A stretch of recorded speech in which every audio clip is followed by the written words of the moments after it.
26th of 2023. Thank you again, Beatrice, for our morning prayer. That was absolutely beautiful. I want to welcome you all to our meeting here. As you see in our agenda overview here, we have a lot of things to go over today. We will have a break, a 10-minute break in between down here at the bottom, as you can see.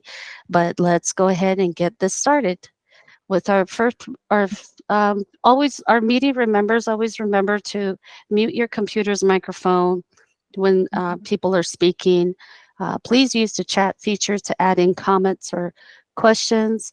Ask questions after the speaker has finished. We do have a slide where we say thank you. And if you have any questions at that time, please ask then. And sit back, listen to the meeting, and enjoy the meeting. And also remember a reminder that this meeting will be recorded. And our first presenter this morning will be Rachel Connolly, our Tribal ALTCS Administrator.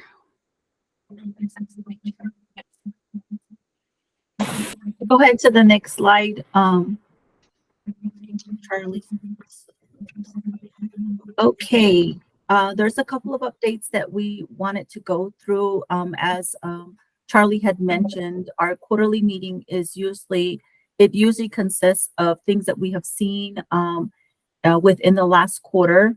There's issues or concerns that the team has in processing prior authorization requests that come over to us, or reviewing any other concerns that we have related to the program.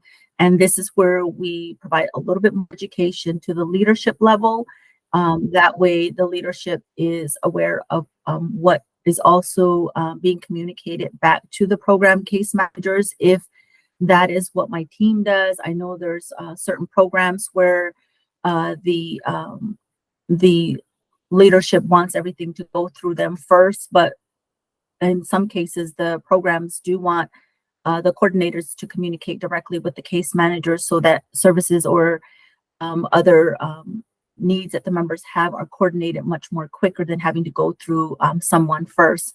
So in that instance, these are some of the concerns that have came to our level. So we're just basically doing a lot of updates, a lot of reviews with previous processes. We're going to continue to do this. These are only in areas where the majority across the board we're seeing concerns that are coming to access, or if requests that we're receiving does need a little bit more attention on educating. So that way you at the leadership level are able to assist your program case managers and walk them through some areas and let them know that these are some things that Access is seeing, and if they need more support or training, you all are there, are going to be the subject matter expert that they go to firsthand. You will be available to your case managers in the need that they're trying to coordinate services, or if they hit a barrier in some service coordination. So hopefully some of the tools that we share with you all today, some of the insights that we share with you today, you will utilize that at your meetings, and provide some education to the case managers if they need it, or when they do need that support, you'll know exactly where to go. And of course, we do have most of the stuff is on the digital toolbox. You all know about the AMPM policy, where it's located on the webpage. We do follow the AMPM policy. So that is also another tool where you and your case managers can go through and determine what services are needed to be coordinated. If you run into any challenges and barriers, my team is always here to support you all. So my first presentation is about the policies that will be opening up soon within 2020, the end of 2023, and throughout 2024. Just wanted to bring this to your attention. These are the following policies that will be open for review internally. Please, as supervisors, as leaders, I know you all have concerns sometimes when it comes to policies of what we do, what we implement. Please make sure and review the policies. As a leader, it's really good to know your policy, because like I always tell my team, policy is really important, because those are not just These are not decisions that are made from one independent person. These are guidelines that is implemented by CMS. It then comes over to the state for review. And based on, each of the program, where we're located at, where the services are being rendered, we try to make sure that we're meeting all needs of all members within the communities. So it is really good for the tribes to review the policy. And even when you're reviewing the policy, if something does not make sense to you, if you feel like, hey, you know what, there is a barrier, I see when I'm trying to coordinate this service, or I run into this issue, it's really good for you to let us know. And when we're participating in these internal policy meetings, we're able to advocate for each one of the programs, on what barriers and what challenges that you face within your community, because we're not out there, working, and we're not out there in those communities. And we really don't see those barriers. Your case managers see it, they report it to you all. And, is there something that we can do? Are there changes that we can make? So please take some time to review these policies. And if you have any input, or if you have any areas that you want to discuss, and if you feel like, hey, you know what, we do need to maybe have a meeting regarding this policy, we want to get a little bit more clarity, please let me know, and I can schedule some time to look at some of these policies with you and make some of those recommendations to our policy work group, specifically for the long-term care. But please keep in mind also that there are changes that we can make, but we really have to provide justification for those changes. We can't just say we don't want to do this, because these policies have to align as much as possible with what CMS requires from the state. So please keep that in mind, that these services that are outlined, and also the duties that are assigned in the policy that relates to case management, they have to be aligned with CMS as much as we can. But there are exceptions that can be made, but that has to go with a lot of discussion and justification. So when you're looking at these policies, please take notes of, areas that you want to review, or if you have recommendations, please get that over to me. And also, if some of you are new, if you're not familiar with the policy link of where the AMPM policy is, I included the link down below. Now, like I said, once we receive the recommendations, or the justification to what you're recommending, then we can present it to the the policy work group here within Access. Okay, next slide. Okay, our favorite topic. I think this is my favorite topic. EBV updates. The MNDD, the medical needs determination dates. Those are still an issue. We have come across those, so I wanted to kind of go over that. Next slide. As for the EBV updates, I monitor the error report. The error report comes out each week. And so far, within the past quarter, there has been an average of about 24 providers on that EBV error report. And the error report does show things like the visits were not verified, if their member is using the device, or if they're using their phone and any sort of SendData device, or if they're using a paper timesheet with a key fob. It'll give some alerts when the provider is submitting a claim, and if those visits were not verified by the worker, actually if they were not provided by the worker utilizing the system, the SendData system or device, then the provider will have to verify these visits had happened. So if visits were not verified, they'll come up on the error report. That's one, no visit found. And then there's another error, which is, which I want to go into a little bit deeper, which is the no PA on file. So if the case managers are not entering these services, it will give them another error where there is no prior authorization in the system. It'll give them another error when they submit the claim. So those have been a couple of areas that, those are the two main areas that are showing up on the EVV error report. Like I said, we have over like maybe 47 to, depending on which, when they come on, but roughly between about 47 to sometimes 50 providers that we have in each quarter. Some, come on and then some just kind of go away, and then there's new providers coming in. But it's been consistent to where we've had usually typically over 47 providers. And from out of those, each week we had an average of 24 providers on the list. But I do want to let you know that most of these providers are not direct care agency or home health agencies that provide services to the tribal ALTCS members. It's not just that.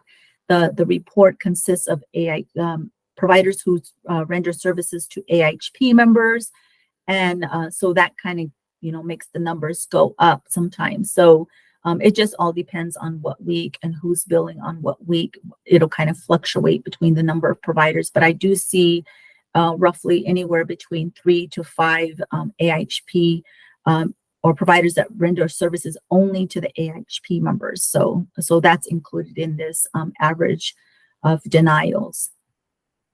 And then, as I mentioned, EVV prior authorizations, we're still seeing that they're not updated. They're not updated timely. Providers are not able to bill for services. Claims are denied, and reimbursements are delayed. So we do get quite a bit of those calls. Why haven't I got paid?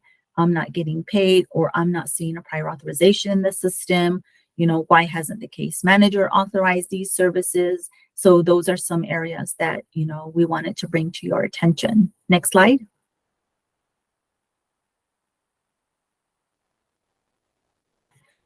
So as a leader, as supervisors, please remind your case managers that if members are receiving any of these types of services, provider type, placement, if they are all in this category of service that the member is receiving, please remind your case managers that they do need to make sure that services are authorized prior to services being rendered.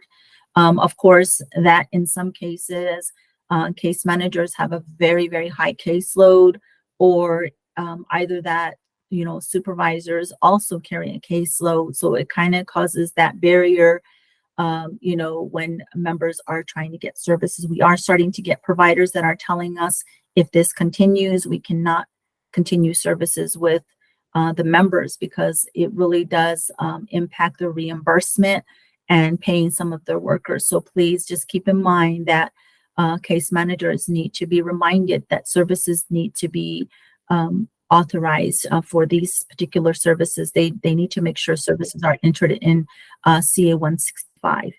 Next slide. And one of the errors that we received where when it comes to authorizations are the MNDD date, where we now have access to another screen on the claim side, where we're actually able to see when these authorizations are entered into the system. So please keep in mind that when the case managers are updating the MNDD date, make sure that they are, it should be prior to the effective date of those services. So they cannot be after. When it's after the effective date on this screen here, it'll cause some issues and errors on the provider side. Next slide. Okay, and make sure we went over this before, the format of the MNDD. Make sure that they, stay aligned with these fields and what is actually required for that section or that column of the CA 165. Make sure that the case manager is mindful and making sure that they enter the correct date, the way it needs to be entered into that column. And case managers should never edit the service line. We've heard that before, where In some cases, for some programs, not all programs, some programs, the case manager, the system was allowing case managers to go in there and edit the services even after provider had billed on that service line. So please make sure they check that service line. There has been no activity on that line, and they can then adjust it at their level. But if they do see that there has been some units that were used, they should not be editing those lines. They need to submit an open line request to access. Next slide.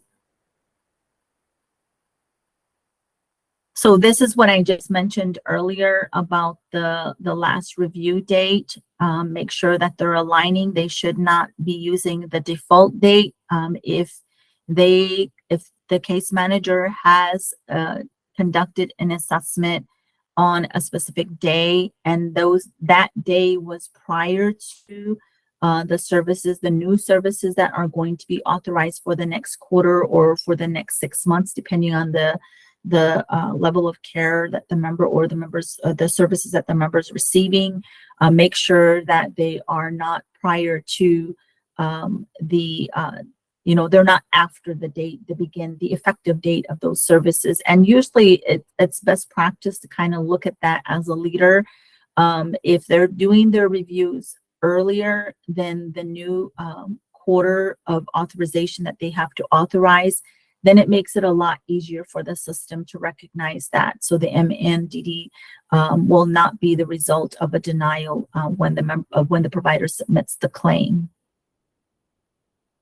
Go ahead to the next slide. And this is one particular area that this is the weekly report that goes out to the provider. It lets the provider know when they're submitting a claim. And in this particular case here, the case manager had authorized services, but put in 0 units. So the provider may see, oh, there's a prior authorization for me, because the provider ID is usually typically, I blacked out that area, but the provider ID is usually there. So if your case manager is not putting the appropriate units that they have assessed for, and if they're putting in 0, when the provider submits a claim, they will end up getting a denial for either no valid visits or if there is no PA on file. So please let your case managers know they need to be mindful that whatever they assess for the quarter, they really do need to make sure that they're authorizing those units in the system, and not to set up 0 units for services if there is a provider that the member will be working with regarding those services. Next slide. Okay, I'm not sure if you all are still seeing these errors, but if you're still seeing these errors, please have the case managers or you as a leader, if they have to report to you, to communicate that information over to us. Please make sure and let us know if you're still seeing any type of errors when they're entering that MNDD date. That could be the reason why there's some issues that are happening with providers not being able to see these authorizations on their end, because once the case manager enters the service authorization, it will update the provider portal. So that's where the provider is able to see that the case manager had entered services. So almost instantly, once they key in the authorization, it would appear in the provider portal where the provider is able to see that authorization. Next slide. I believe that's the last slide. Oh, yes, it is.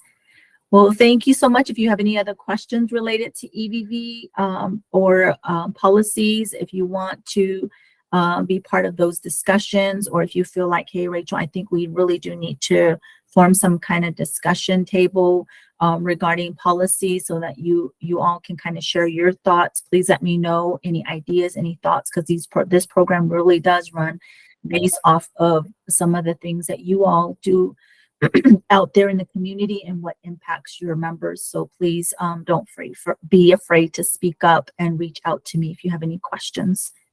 Thank you. Thank you, Rachel. And our next presenter is going to be Sunny Fisher. She is our Tribal Altex Program Manager. Thank you, Charlie, and thank you, Rachel. Okay, so I'm going to introduce our new Tribal Optics Case Management Coordinator, and I'm also going to talk about the Tribal Optics General Mailbox that we just created, and I know some of you have already been using it. Thank you. Also, we want to talk about the public health emergency, the suspension of the re-enrollment period that ended on May 11th, 2023. And we also want to talk about NEMT, so non-emergency medical transportation. Next slide. And first off, I would like to introduce to you our new case management coordinator, that is Amber Hurd. You may have been receiving some emails from her or seen her name around, but Amber started with us on October 2nd of this month, and she immediately went with us to the OR audits. And so we jumped right into it. She previously worked in Access in DMPS, which is Division of Member and Provider Services, as a pass assessor. And for members who were applying for ALTCS, she brings with her a lot of knowledge of how members become enrolled, reviewing their medical assessments, and she has completed assessments out on the reservations. She understands the challenges our members face and is a strong advocate for our tribal members. She also has a background in behavioral health, working with diverse population of members, members with serious mental illness diagnosis or in a variety of settings. And she was a substance abuse specialist and worked directly with members. The behavioral health aspect of long-term care has for a long time been a challenging area for all of our tribal programs to wrap their heads around, and we believe that Amber's background will be helpful for all of us. So please help me give a warm welcome to Amber as part of the Tribal Altex team. Next slide. Thank you, Rachel. Thank you, Jolie. So also we have, thank you, Lakeisha. We have set up a new general mailbox, and that mailbox is, I have it listed here, Tribal Altex general mailbox at azaccess.gov. And that will be monitored throughout the day by both the Tribal Altex case management coordinators, the Tribal Altex specialists, and the Tribal Altex program manager. Thank you, everyone, for those likes and appreciations. That's very nice. So we need you and your case managers to begin sending any questions or concerns to us at this email, regardless of whether it's something to do with a clinical PA or question or anything on the case management side. And we need you to continue to fax in your PA requests as usual. However, we do know that some of you have been experiencing a lot of challenges with faxes cutting off partway, especially large faxes. So this is our temporary fix. It's actually our suggested fix until further notice, is to have you scan an email to this general mailbox. Like I said, it will be monitored, so this will be something that on the clinical side, Charlie will be catching those. If we see it, we'll assign it. If she sees it, she'll assign it to us. We're all going to make sure that nothing gets missed in this way. This is the best way we could see to do this. No longer emailing to somebody's personal email to here if you have questions. Okay, thank you. And we do appreciate your thank yous. We don't want you to think we don't. However, thank yous on this mailbox does clog it up and it actually comes in looking like it's something that we need to take action on. So if you could keep your replies to the emails at the subject at hand and attaching whatever, if you're replying and attaching a required report response or addressing a specific need, or you have a specific question, then we greatly appreciate it. Of course, when you're sending an email asking a question, that's different, but we're talking about in response to us sending out weekly reports.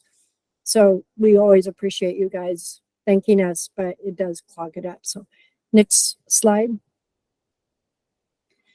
And as a reminder, this is our Tribal ALTCS team. We have at the top our Tribal ALTCS administrator, which is Rachel Conley, and then we have our Tribal ALTCS clinical staff, Vanessa Torres, Maria Dorado, the Tribal ALTCS nurse, and Charlotte, or many of you have heard her called Charlie, our Tribal ALTCS specialist. And then on the Tribal ALTCS case management side, there's myself as the Tribal ALTCS program manager, Pandita Chetty as the coordinator, and Amber Heard as the coordinator. Next slide. And as we have discussed, this email went out on April 6th of this year, communicating to all supervisors that the PHE, the public health emergency, suspension of the re-enrollment period ended in May, on May 11th.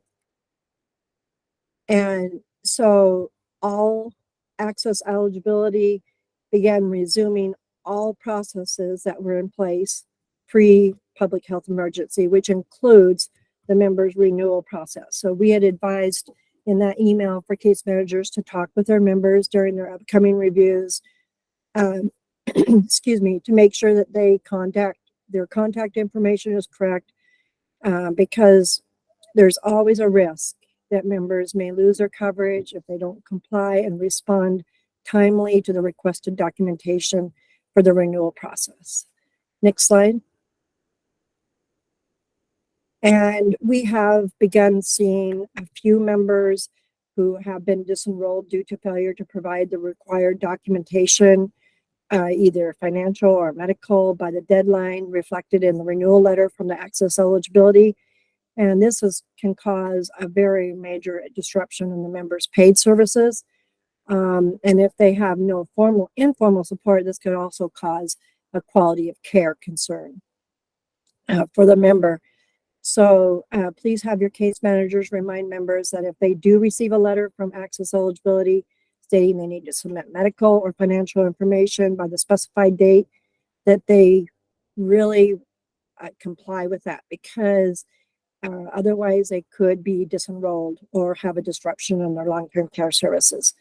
In addition, please have the case managers remind the members that their contact information is correct and updated in HEAL Plus, and if they need to change anything on PMMIS, case managers should submit an EMCR to make sure it's correct. Thank you. Next slide. And non-emergency transportation specialty transport.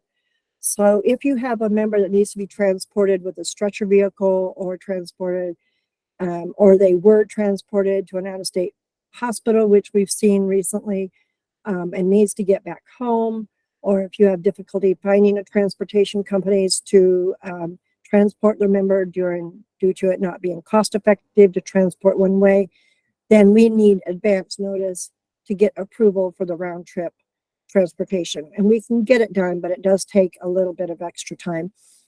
The transportation unit has created a new form, and I've provided a snapshot of that later on, a couple slides down, but that will need to be completed and submitted to us here at Access.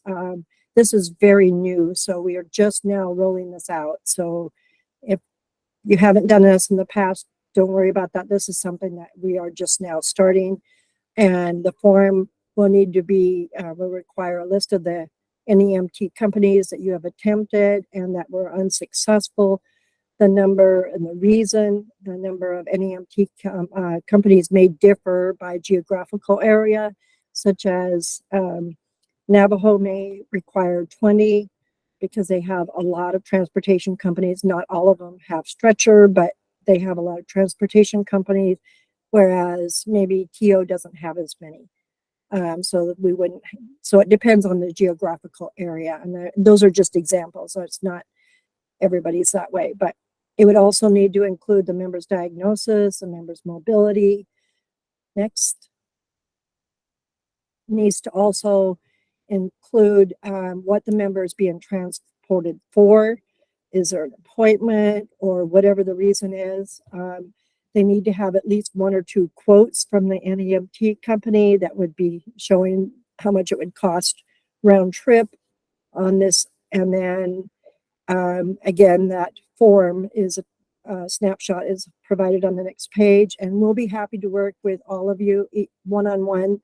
If you have a situation like this come up, and a reminder, anything over 100 miles does require authorization by access prior to services being rendered. And once approved, then we will notify the case manager and they will need to authorize the services on CA 165. Next slide. And this is a snapshot of that form that I was just talking about. It, like I said, it's very new. So it's, we just got trained on it just recently.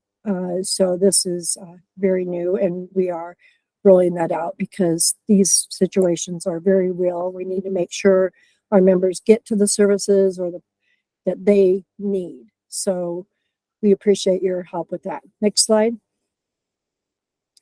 And that's it for me on that. Any questions? Diana, go ahead.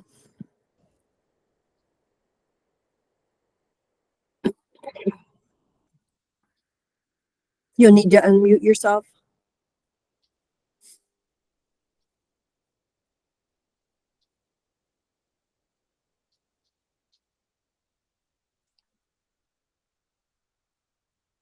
Okay, well, if you want to put a quote in or a question in the, we can't hear you, but, or you can contact me after the meeting.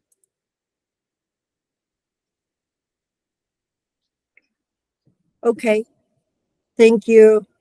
Diana, I'll get with you later, okay? Can you hear me now?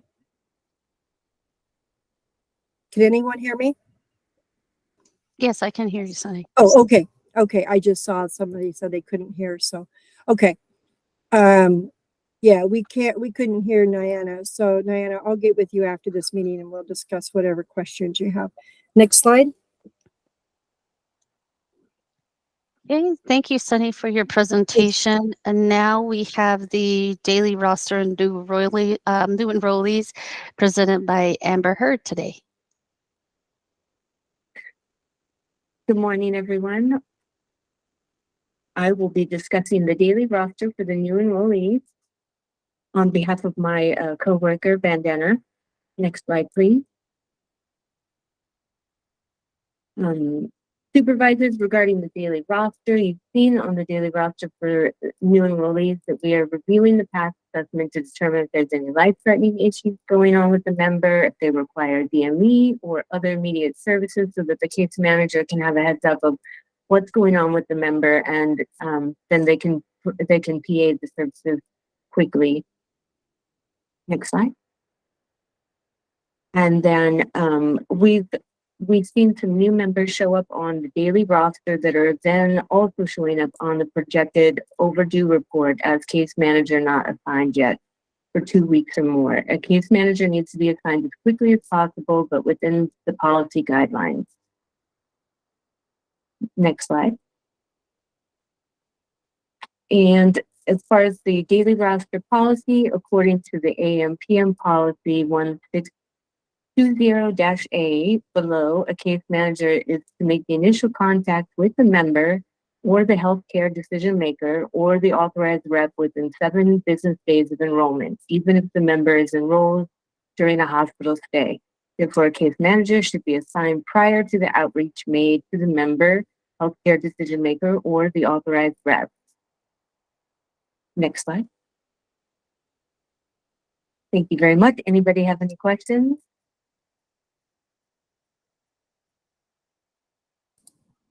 Thank you, Amber. Thank you. Appreciate it. Thank you, Amber, and welcome again. Okay, good morning, everyone. My name is Charlotte Little, and you've also heard that I go by Charlie also.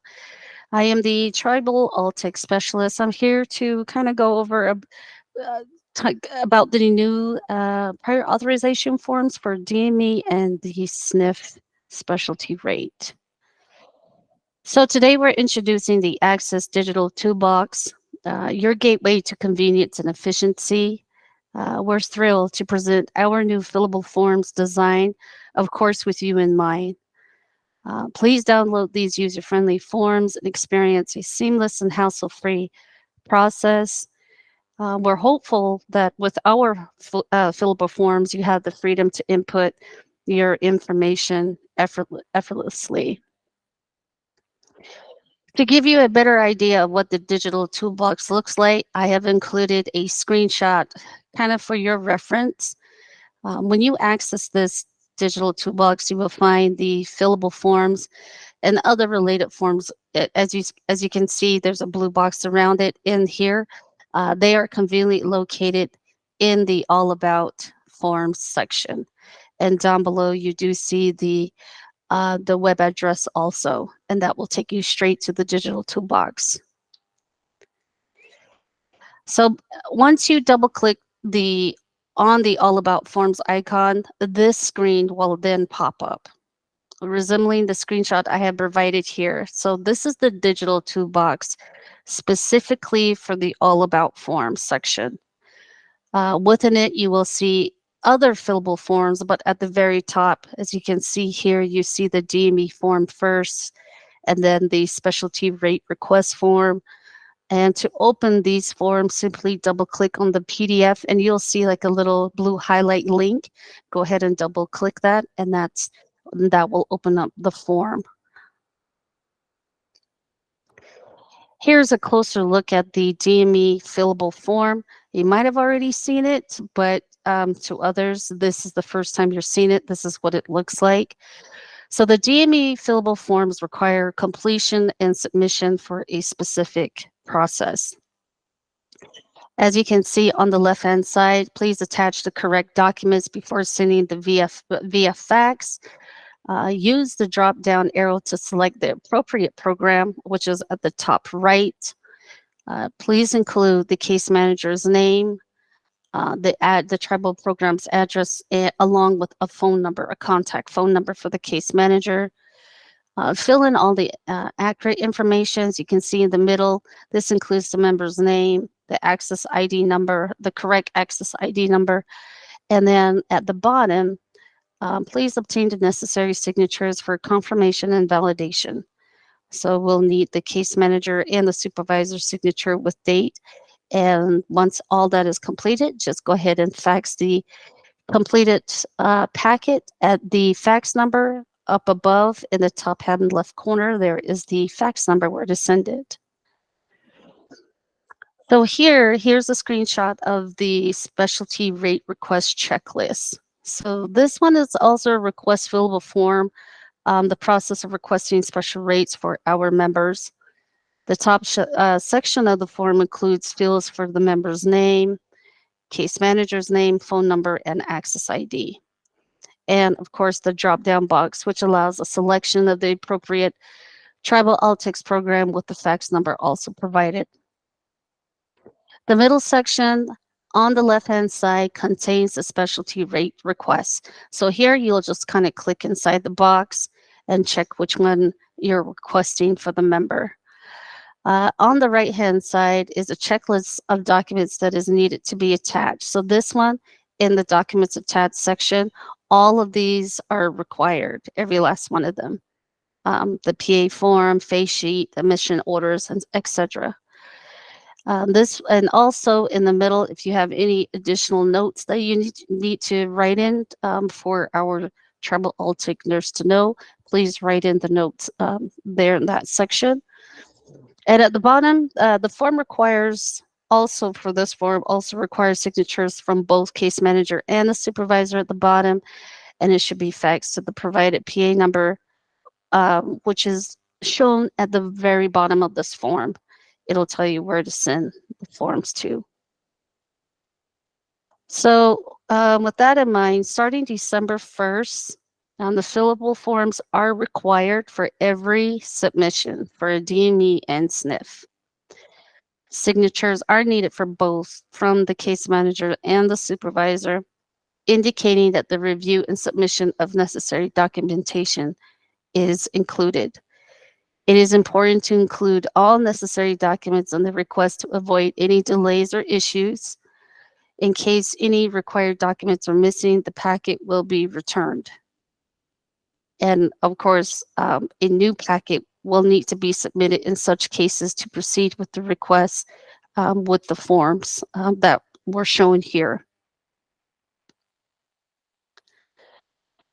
And any questions? Actually, no, not for the ELF package. Just so the only ones that have fillable forms or any type of forms are for the home modification. And now the two that you see here today, the DME and SNF.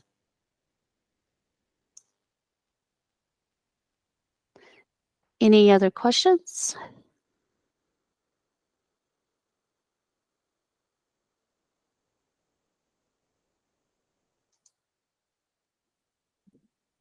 I believe we do have an ALF Oh, do we have an checklist, ELF? but Okay. it was out there before, so it's already out there. Yeah. So Annie, to answer your question, yeah, I think that's already out there on the digital toolbox. If it's not, we'll make sure it is, but I'm pretty sure it is that. But that's different from the one that Charlie just presented on. Well, that's a great question, though. I will see if I can find it, and I'll try to go over that and see if there's any changes. For the PCSP form, Beatrice says it's not available in the CME digital toolbox. It is available, but I think we are updating it. Beatrice, it is available, but it's under the, let me just look really quick for you. The section in Thank you, the Annie, for digital. the clarification. I will definitely take a look at that in the digital toolbox. Thank you. It's under training resources is where the PCSP is.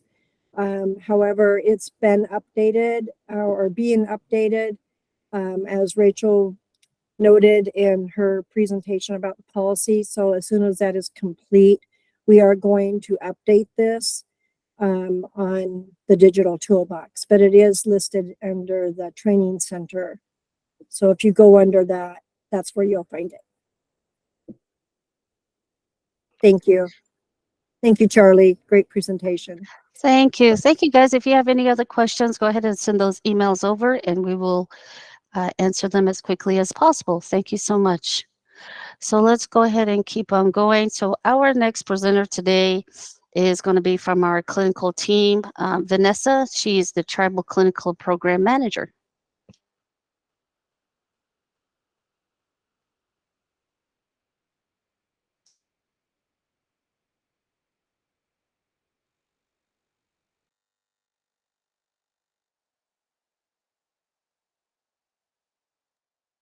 So you all have to come off mute, I think, or Maria.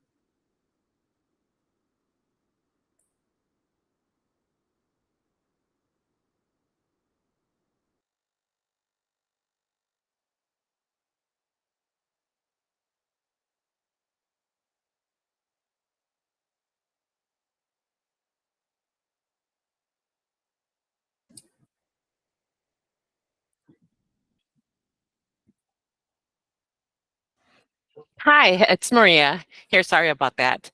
Go ahead on to the next slide, please. The following information shall be supplied at the time of the PA request. This is the reference to AMPM policy 310P, 430, 810, 820, 1620F. Just a reminder, the prescription or order with ordering provider's name and dated signature with credentials listed. Make sure that the diagnosis indicating by the ordering provider, description of the medical condition necessitating the supplies and equipment, clinical documentation, description of supplies. It's especially important. It's for the duration of use of equipment, item price, provider ID, and home evaluation. Now, lately we've been getting providers that are not in our system. Please ensure that the providers are in our system. Next slide, please. Orthotics and prosthetic devices. Just a definition: orthotics are referred to devices used to correct or enhance the use of part of your body. And prosthetics is an artificial limb to replace a limb on a person's body. Next slide, please. Just a reminder that orthotic devices are covered for member when medically necessary, as specified below. Orthotics are covered for access members under the age of 21, as specified in AMPM policy 430. Next slide, please. Orthotic coverage guidelines are covered for access members 21 years and age and older if all the following apply: that the use of the orthotic is medically necessary as the preferred treatment option consistent with Medicare guidelines, the orthotic is less expensive than all other treatment options or surgical procedures to treat the same diagnosed condition, and that the orthotic is ordered by a physician or PCP. Next slide, please. The orthotic is less expensive than all other treatment options, and this is an example of the form. Next slide, please. Maintenance and repair. Maintenance and repair of a component part is covered for orthotic and prosthetic devices. Reasonable repairs or adjustments of purchase orthotics and prosthetics are covered for all members to make the device serviceable, and when the repair cost is less expensive than purchasing another unit. Components will be replaced when documentation is provided at the time of authorization is sought to establish the component is not operating effectively. For example, sometimes the extremity may shrink, and so they might need a new device. Next slide, please. PA correction form is always needed when you need to do a correction, okay? Submit changes on a PA correction form with a copy of the provider quote. Download the form from the website. There's a link below in this slide, and then submit any changes on the PA correction. We've been getting emails, and it does delay that a lot, but if you put in on your form and put it in your comments what needs to be done, we could work on it, okay? We'll call you if we have any questions. Next slide, please. Please fill out the PA required fields. Not doing so will result in misfiling of PA requests. Next slide, please. Common PA not required for acute or long-term care. Just a reminder, HCBS supplies less than 100, DME less than 500, hospice, transport, therapy, SNF levels 0191, 0192, and 0193. Those, the case manager could add it directly to the service plan. For pharmacy, please send medication requests form directly to Optum. Please complete this form and fax to Optum, and there's a number provided. And if you have any questions regarding the process, please contact Optum's RX customer service. Any questions on that so far? No? Okay. All right. The DME PA process. The DME is received via fax. The request will be reviewed by Charlie, the specialist, for DME required documentation. Complete DME requests will be reviewed by the clinical nurse. And either I will approve it, pend it. It depends on the member's insurance. And then an email will be sent to Charlie. If the packet is complete, I'm sorry, I skipped it. If the packet is incomplete, request will be returned. Entire packet will need to be resubmitted. And then at the end, myself or Charlie will send a DME letter to a assigned case manager health plan via secured email. This is an example of, again, of DME fillable form now available in the digital toolbox. Next slide, please. So this is another of a return fax, just a reminder that sometimes the faxes go to our fax department and they're the ones that return it. We're not aware that they're returned, but it might be because the form is an outdated form or something is missing on the form. So just as a reminder, complete your forms thoroughly. Make sure that you have the most recent forms. Next slide, please. Acute care service request process. Just reminder that the acute care provider types, and then it goes to the PA request needed. The DFSN team will review the PA request. The provider will get a response on the provider web portal. The tribal case managers will not receive notification of the status of acute care services requested.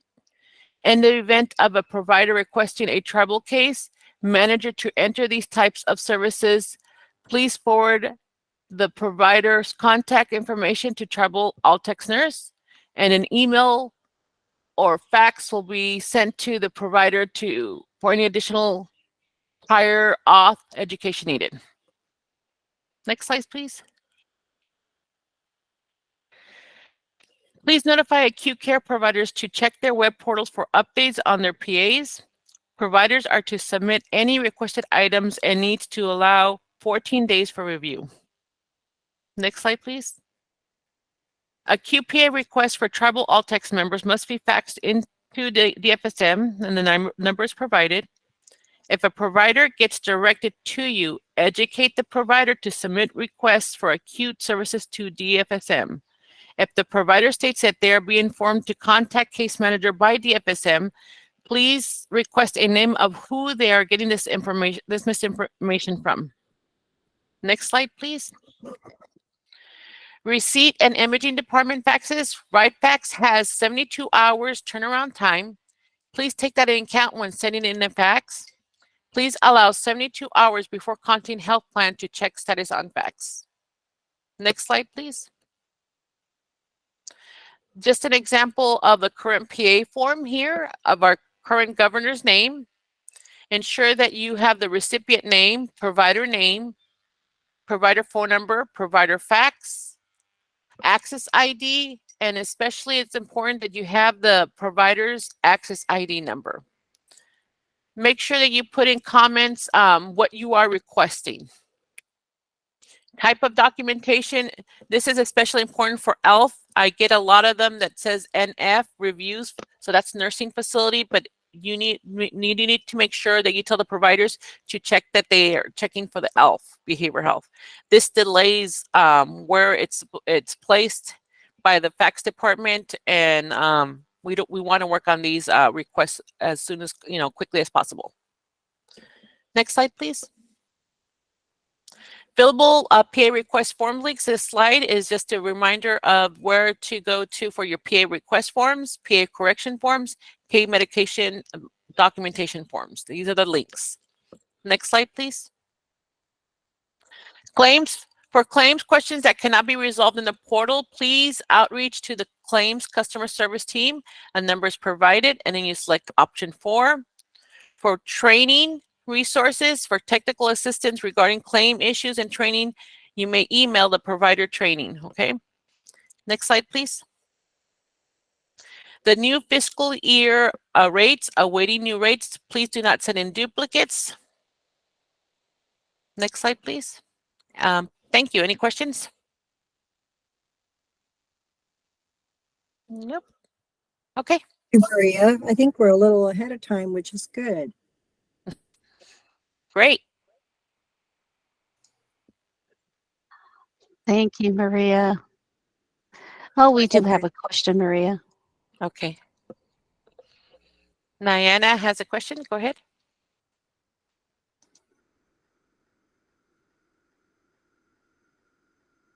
Okay, we can't hear you.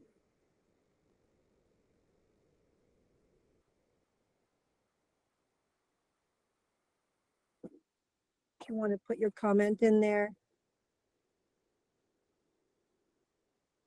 Do we know when ALF rates are coming? We're still waiting for is it DHCM? They will provide us the rates. Yes. Uh-huh. Mm. Okay, I think, Diana, we can't hear you at all, so, Maria, maybe you could reach out to her after this meeting and see you can answer her question on that. Um, Or Vanessa can, one of us, somebody will. We'll contact you, Diana, okay? Thank you. Oh, the RX telephone number, can you go back?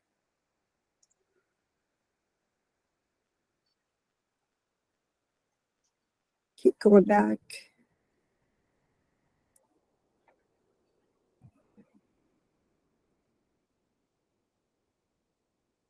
Is this it? Yeah. Thank you, Charlie. You're welcome. And again, this is being recorded, so it will be uploaded to the Access Tribal Altics digital toolbox, probably by sometime next week. But yeah, feel free to take a snapshot of that if you need to, or write it down. Okay, thank you. You're welcome. Okay, so we are going to move right along. So thank you Are again, we Maria. Thank you at so break much. time or? No, actually, we're moving on to the next presenter, which is Rachel for the CM operational review updates. Have a break. I'm looking at the agenda, Charlie. Oh, we do have a break. Oh, sorry, guys. We're just ahead of time. Yeah, we're a little ahead, but sure, let's go ahead and take a Rachel, is it okay if we take a 15-minute break? Yes, yes, Okay. 15 minutes would be good. All right, let's take a 15-minute break. We will see you back here. Thank you.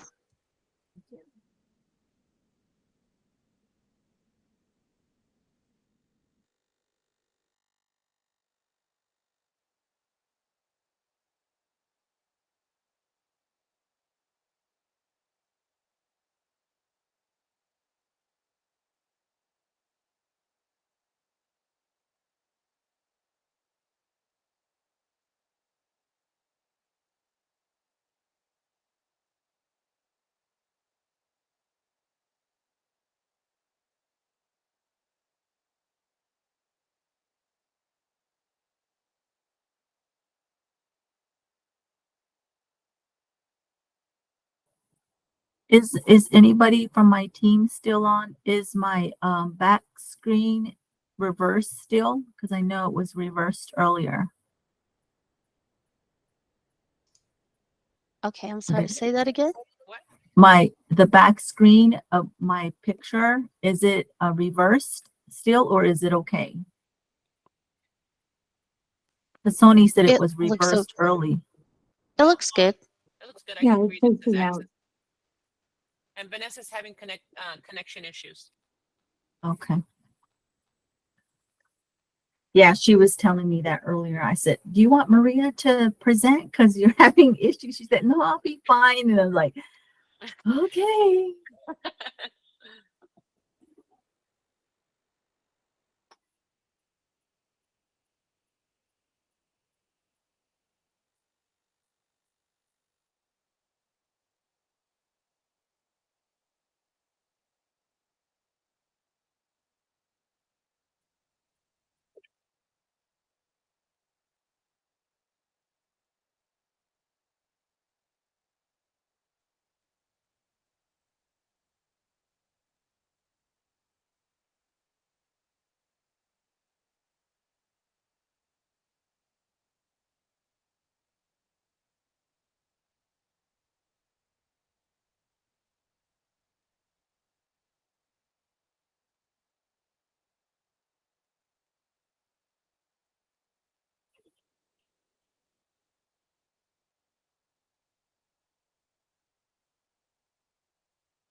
Okay, 1 minute and then we'll get started again.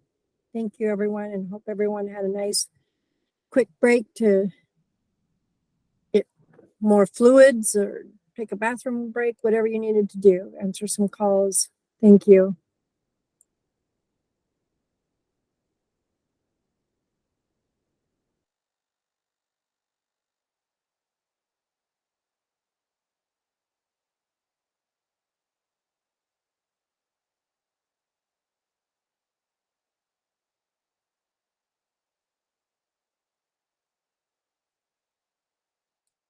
Okay, we're at time.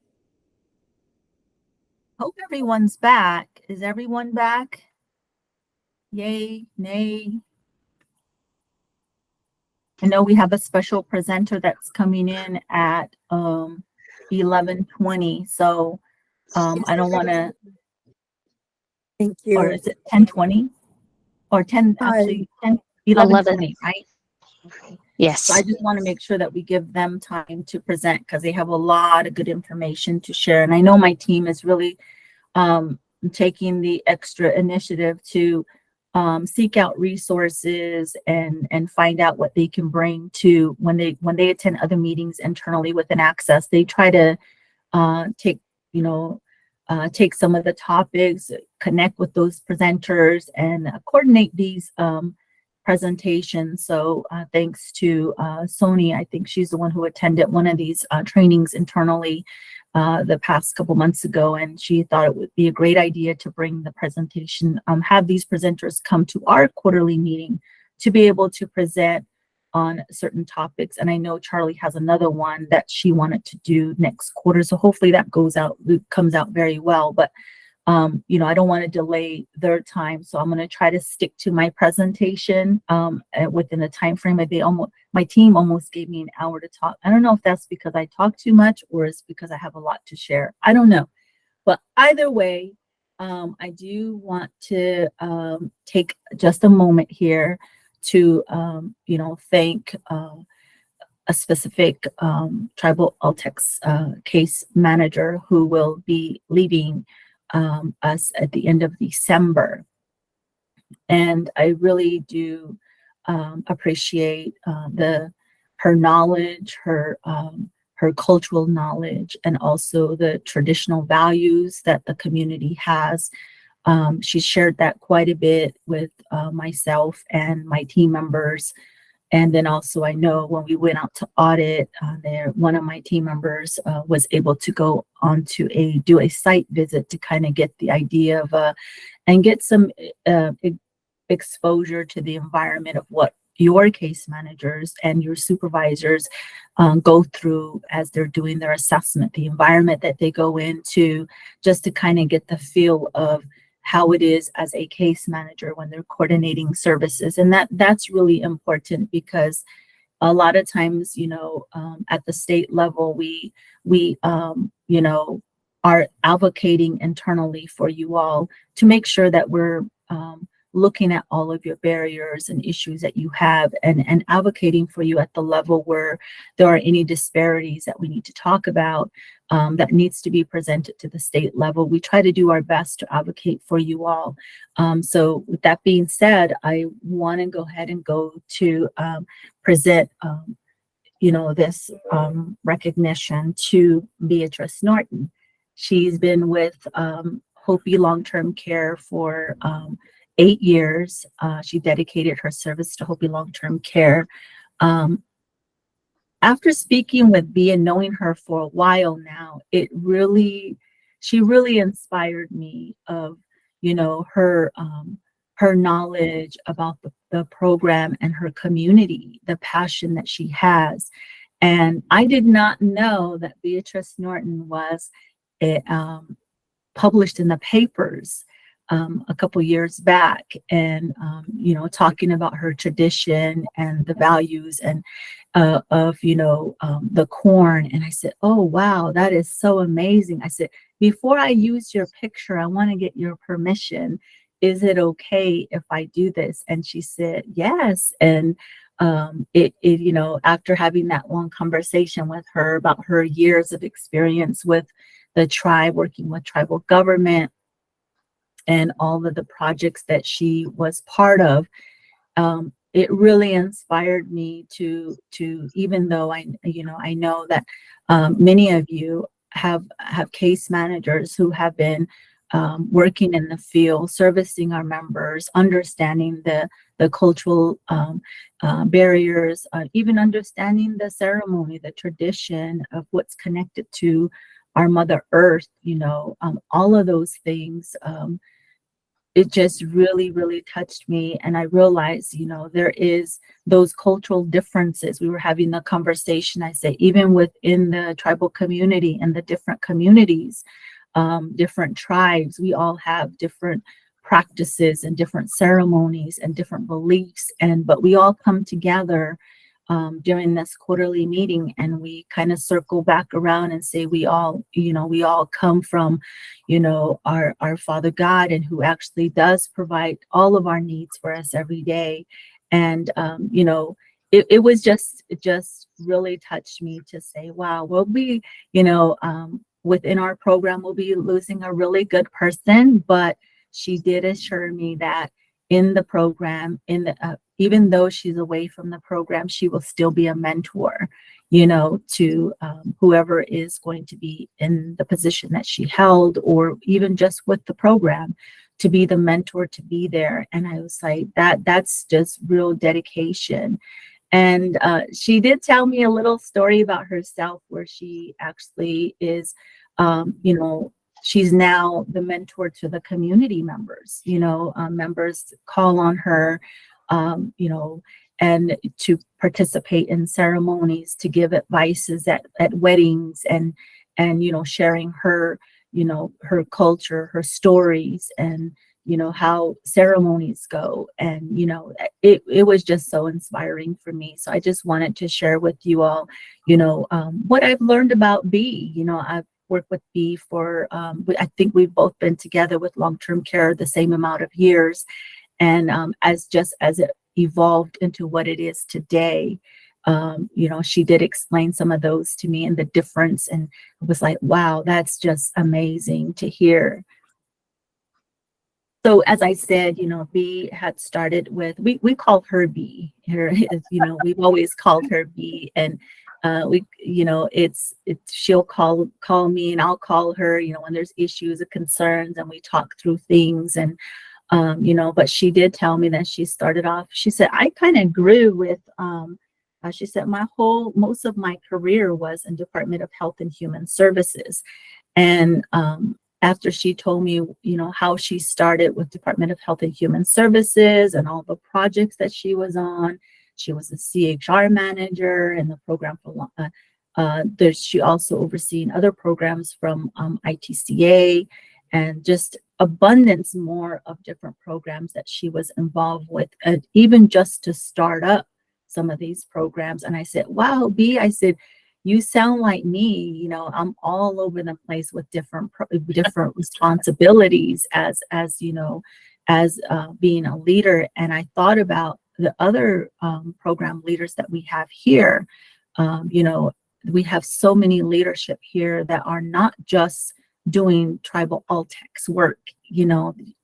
Some of you leaders are doing other work related to other programs, and your dedication and that you put to the program it just really touches my heart.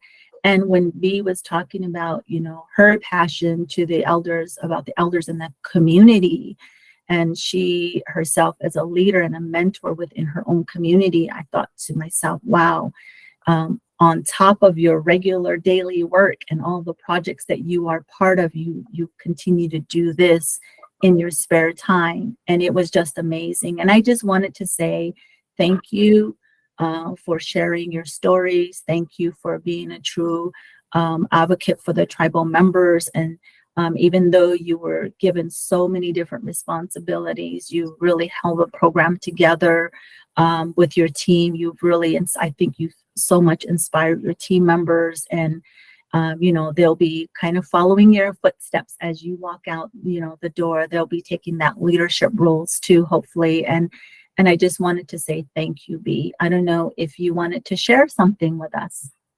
Yeah, well, thank you. Rachel. It's very honoring to, hear those words. Yeah, I'm going to be retiring at the end of the year. And I think, when you get to that age, you start to think about retirement and you keep putting it off. But there's a point in time, I think, that, you really have to realize that, it's my time, to go on, and leave it to the younger generation. But I really do appreciate having the opportunity to work on with ALTCS. I've heard about it, but really when I came on this job, I think that, knowing, you know, just getting information from the case managers, it's something that even when I was a CHR, that was something that had been, uh, told to us that, that there's this opportunity that, maybe the tribe can do this. But it didn't happen in my time, but it happened with the elderly services used to be under the CHR program, which I was managing. But I knew that, the focus of elderly services really needed to be, it had to be a standalone program. So that's where I separated elderly services from the CHR program, and they went on their own. And one of the department managers or directors, eventually got the ALTCS program going. But elders have always been a part of my work. They have always been a part of my life.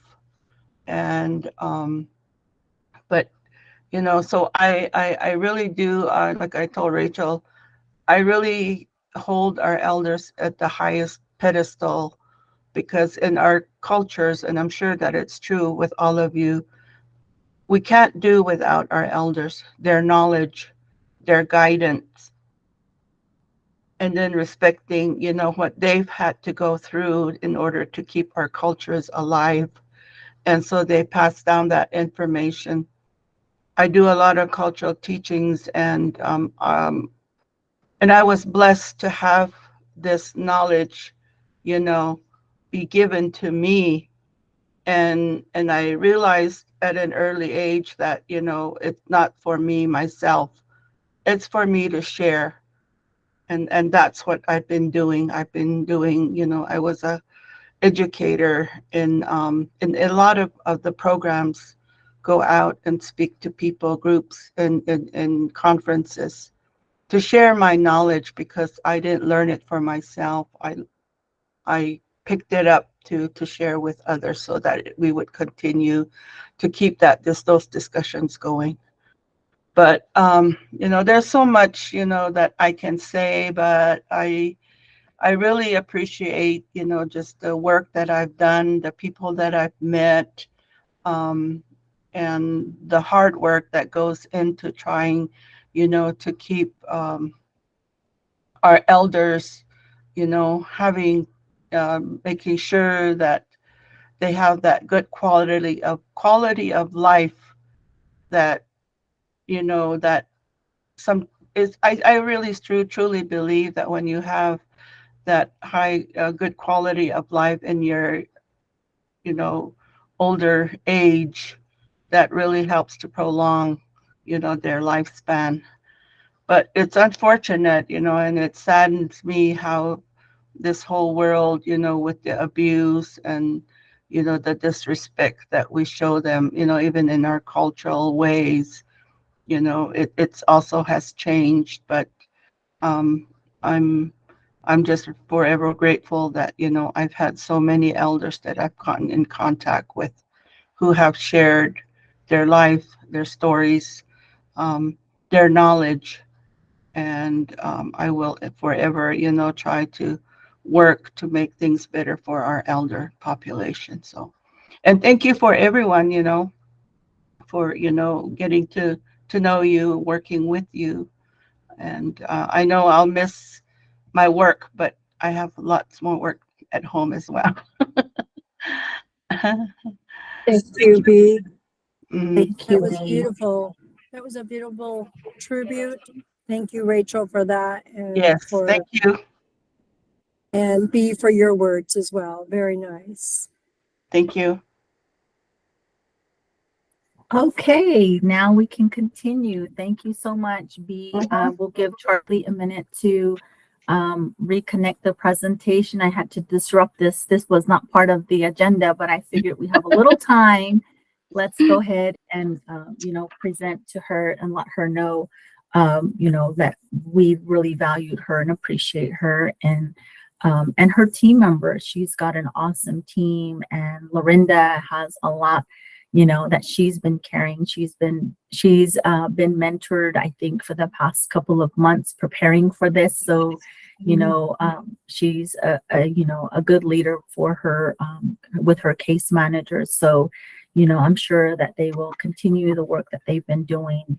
But I just wanted to just say thank you to you, B, which I did want to do this because I want to, in my presentation, as we're talking about the operational review, it has a lot to do with, some of the things that B had highlighted, being person-centered and as we're doing the audits, the relationship the tribes have with the state, there's, she kind of elaborated on other things, prior to tribal long-term care moving up to DFSM from DHCS, and we she shared some historical knowledge on that and how the changes have happened and evolved over the years, and it, just all of those things. It really was in partnership with all of you all, and I always reiterate that, to everyone, that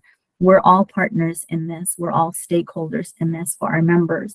We all are the ones who coordinate to make sure that every member that is on the program is utilizing the benefits and the services that is all in the long-term care program, and that we really need to be mindful that members do have a choice. I remember back in the day when you didn't talk back to your grandparents or you didn't talk back to your elders. And nowadays it's different, they were, like Beatrice said, and how I, grew up, is we always put our elders on a pedestal. They were the ones we went to when there was trouble, or they were the ones we went to when we needed to seek advice. And we honored them. And that's the reason why I think a lot of us are very passionate about our jobs. But as for the communities, I always say, I'm a tribal member myself, but I can't speak for every tribe to the extent, because I don't really know the whole cultures of everyone's tribe. And that's where you all as leaders, step up to the plate, and we work together as a team. I don't know if you guys even remember the first slide that I presented. We all come to the table and we all talk about things, and we all come in and we are, we make decisions for our people in the community. That's why we were selected to be in these positions. Our people in the community, voted our leadership in to advocate for us. And that is the reason why we are in these positions, because it's a very special program where most tribal communities, they value their elders, and they honor them, and they, go to them for any advice or things that they need in the community. So that is the reason why this person-centered planning is, I know it's lengthy. I know that you all had your input on after the operational review. There's some caps that are still open. And then there's other audits that need to be closed out. And we also have one more audit that we need to complete with one of the tribes. And I remember hearing, everybody's nervous, they're scared. Where are we? We're gonna be cited. We're making mistakes. That this is not the operational review is not about punishing anyone, or putting somebody's faults out there, or putting anyone down. The operational review is basically that we're all partners in this together. And that's why it's really, really important that you all, your leadership, attend these meetings and understand what this program is about. And it's really to advocate for our tribal members. You know, we understand the language, we understand the cultural differences in those community. I'm speaking for case managers, you know, because most of you pick case managers that are from your tribe, and that's sometimes they can speak the language, and some of them know the different, you know, the religious practices, the just the cultural differences that there is in the community itself. So you all, you know, your leadership is the one who selects those people to make sure that they're using a person-centered approach. They know who to match up with in the event that when there is an assessment that needs to be completed, who are they compatible with? Because we do have to remember that members navigate these services. They're the ones who, members, healthcare decision makers, or, you know, representatives, they're the ones who lead these assessments. And a lot of their input is very important to the program. So that's the reason why, you know, I wanted just to acknowledge that even though some of us wear multiple hats, you know, I myself wear different hats every day, and I'm torn apart in 2 different programs sometimes, but I try to keep it together. And because I think about that one member who lives out on the dirt road somewhere. There's no street sign, there's no hospital nearby, there's no relative living close by them, you know. And I've had elder members like that in my family. And just to know that your case managers are out there, and sometimes it's the only person they see every 90 days, you know, and it's just amazing to know that, you know, you all are part of that. So I'll go ahead and start my presentation. Go ahead, next slide, Charlie. So the operational reviews, as I mentioned earlier, we're looking at the person's centered service planning. What we are seeing and what we have seen up to this point are blank pages. During the supervisory audit, you all are supposed to be doing an audit every quarter. And there's blank pages on those service plans. I know there's areas that you have to write a narrative in certain questions that there is within the PCSP. The questions are left blank. We've seen copying and pasting the narrative from other pages in the PCSP. We also seen medication list is blank or it refers to the SNF documentation. Service options, there's a decision tree. If you don't know what service option the member is, you know, should have, instead of leaving it blank or not checking off the right service option, there is a decision tree that is part of the person-centered planning tool that was provided to you. Those might be something that you might need to review with your case managers to make sure that they're selecting the right service option on the person-centered planning and not to leave it blank. And then also to be mindful that, you know, members have a choice, you know, making sure that that's what the PCSP is for, and describing the choice that they have. I know there's conversations that happen, you know, if, you know, they choose not to talk, or they choose not to talk about certain topic, or, you know, just document that. At least, you know, you're asking, because they do, you know, all elders, they want somebody to talk to, you know, unless they're not able to communicate. You know, you do have the healthcare decision maker, other representatives that can be able to speak on behalf of the member or know what their likes are. Sometimes they're around the member 24 hours a day, 7 days a week, and they know more about the member than the member is telling you or telling the case manager. So it's really good to have some sort of discussion. What we've seen on the PCSP is just copying and pasting the same comment over and over and over on every page. And each page is for a different reason. So if you look at the person-centered planning, it covers different things, so you can't copy and paste the same comment on every single page. It's specifically for a different topic. And then providing education to the member. So that's another thing where there was some things that were discovered, maybe I would say probably like medication. You know, there was member was taking too much medication. There was no question, there was no med list at all in all of the 4 assessments.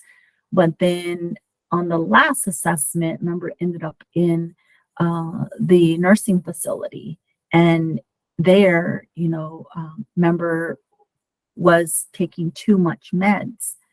So if your case manager is not looking through the list, asking questions about the medication, that could be the reason why. So monitoring that medication list and providing education to the member. And if they see that there's a risk somewhere, or if there is something going on with the member, they really, really need to document that. So we're not, coming in and saying, wait, it sounds like the member was saying this, but there was no follow-up on it. Did they coordinate any care? Did they recommend something? And all they could do is recommend. If the member agrees, they can follow through with it. If the member does not agree, then just document that too, because we can't force our members. It's always members' choice. And following up on some of the requests. Like if a member has a need and they express the need, and as with one of the cases I reviewed, there was a need that was expressed, and within a year, it became a really big issue. And it's like, okay, the member was telling everyone, what the issue was. So just making sure that there's follow-up being conducted, follow-ups are being documented. And that's a really good way to show that, yeah, I did ask, but the member said they didn't want it, and that being documented in the PCSP is very important, because it's all in one place. Another area is the biggest challenge is the goals. We have to remember that the person-centered service plan must reflect the services and supports that are important to the individual to meet the needs identified through an assessment and functional needs as well. So as they're doing the reviews and their assessment, they will know what needs the members have. It not necessarily is always medical need. It could be a need to reach out to somebody. Maybe they're isolated, having to ask those questions. And I know in the Hopi long-term care, they have mentioned one time that they sometimes coordinate to, hey, you want to go to the ceremony, and maybe so-and-so can pick you up and take you, and they help to coordinate that because they know that that's the way the elders were connecting to, they were very much engaged in the community involvement. That's the really big difference with the long-term care program when it comes to tribal, because a lot of our elders carry that knowledge. And just for instance, I have two cases. One was from what's his name? There was a previous case manager that had left, and the case manager left. Actually, the case manager placed the member to a SNF, and the member was okay, fine, needed to be there in that facility for some skilled nursing need or something. And member was there for not even a month. And case manager checked on the member as, they were reviewing another member, popped his head in and realized, wait a minute, that member's just rolled up like a ball. And went in there and started asking questions, and the member was declining. And he asked the member what's going on, and he said, they won't let us go out in the morning to go pray. I want to go out and, put out my corn pollen and pray in the morning. And said that he was lonely. He just needed to pray, and he wanted to heal and pray. And immediately that case manager coordinated service to another facility that was more cultural based, even though it was out of state. They went ahead and coordinate that service, and a couple weeks later went back out there to see the member, and the member was thriving, member was happy, said he was part of the sweat lodge, and they were praying, and he recognized that right away. We have another member who I remember this was from the Chin Lee office. I remember the supervisor telling me, look, they were trying to cut this lady's clothes off while she was in one of the facility because they needed to attend to her knees or something. And she started fighting and saying, no, you can't do that. And everybody thought she was being combative because she only spoke the language. But come to find out, when this supervisor made the trip up there and found out that the member told him, they're trying to cut my clothes off, I'm still alive. And part of our culture is you only cut clothes off of dead people. I'm not dead.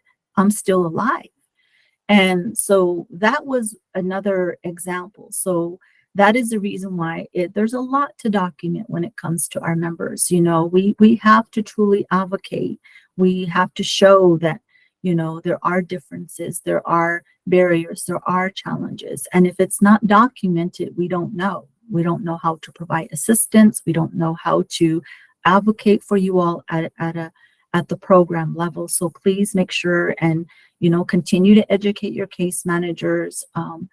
Somebody not having a goal, it just doesn't make any sense to me unless the member is not able to communicate or bedridden and they really don't communicate at all. No way, no form of communication. We were even talking about that, the eye gaze, the facial gestures. Those are some ways of knowing. Ask the care worker, have them ask the attending care worker, have there's been any changes?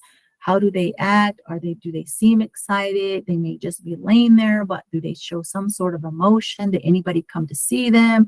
How did they react during that time? Because that could really tell you a story of maybe this person who came to visit them made them very happy. Maybe they need to come over more often. I don't know.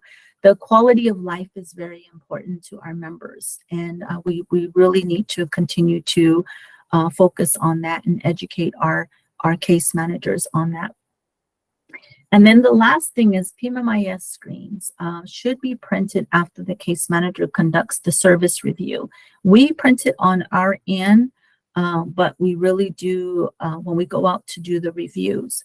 But we want to make sure that case managers are coordinating these services within the allowed time frame that's outlined in our policy. So you want to make sure that your case managers are printing these and making sure that they put it in with the case when after they complete the reviews, because we base that on when was this service coordinated. If they're not printing the screens until 20 days later, that means the service was not coordinated according to our policy. So please make sure when you're doing your reviews on these cases, when you're doing your audits, please make sure that you're checking these screens and you're educating your case managers to have them included in the their part of their reviews in the file.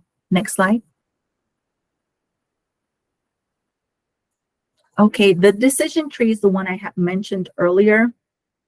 This is part of the resources that I attach to my presentation.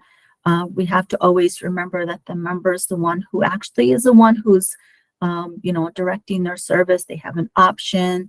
We need to be mindful that case managers are, allowing the member to make those decisions, having them, educating them and letting them know that they are the ones who can, advocate and say, I don't like this, I want this, I need this, or I haven't gotten this.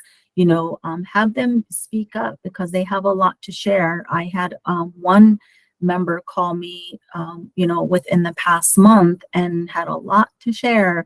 And but out of the respect of the program and understanding that each tribe is a sovereign nation, I had to actually refer this over to the tribe to have them to address the member's concern. At sometimes, it may be a challenging member, it may be a difficult member, but just documenting the conversation, documenting that the case manager is there just to provide that support, to make sure that they are looking at what the members' needs are, and then just educating them about the services that they're receiving that at the time, when they're doing the service assessment. It's really, really important for them to do that. That really does help out. For the documentation does help us out to say, oh yeah, they're educating that and they're giving that member the choice. They're actually having conversations with the member and they're asking questions. It doesn't have to be verbatim as what is on the PCSP, but we have ways to ask questions and, having that relationship. A lot of our members, they end up getting into a really good relationship with certain case managers, and they build that bond with them and the trust, especially our elders. And trust is a big thing because, many of our elders, they've been through the boarding school, and some of you may have been through the boarding school, and some of you, understand, the differences and the dynamics and, living in an urban setting and then moving back to the tribal community, those understandings they have, that sometimes they have a fear in answering certain questions or not, providing certain information to you all, just building that trust and that relationship with the member is so important, and helping them to walk through that decision tree if you need to find out, it's like I said, which options are they selecting when it comes to their services. Next slide.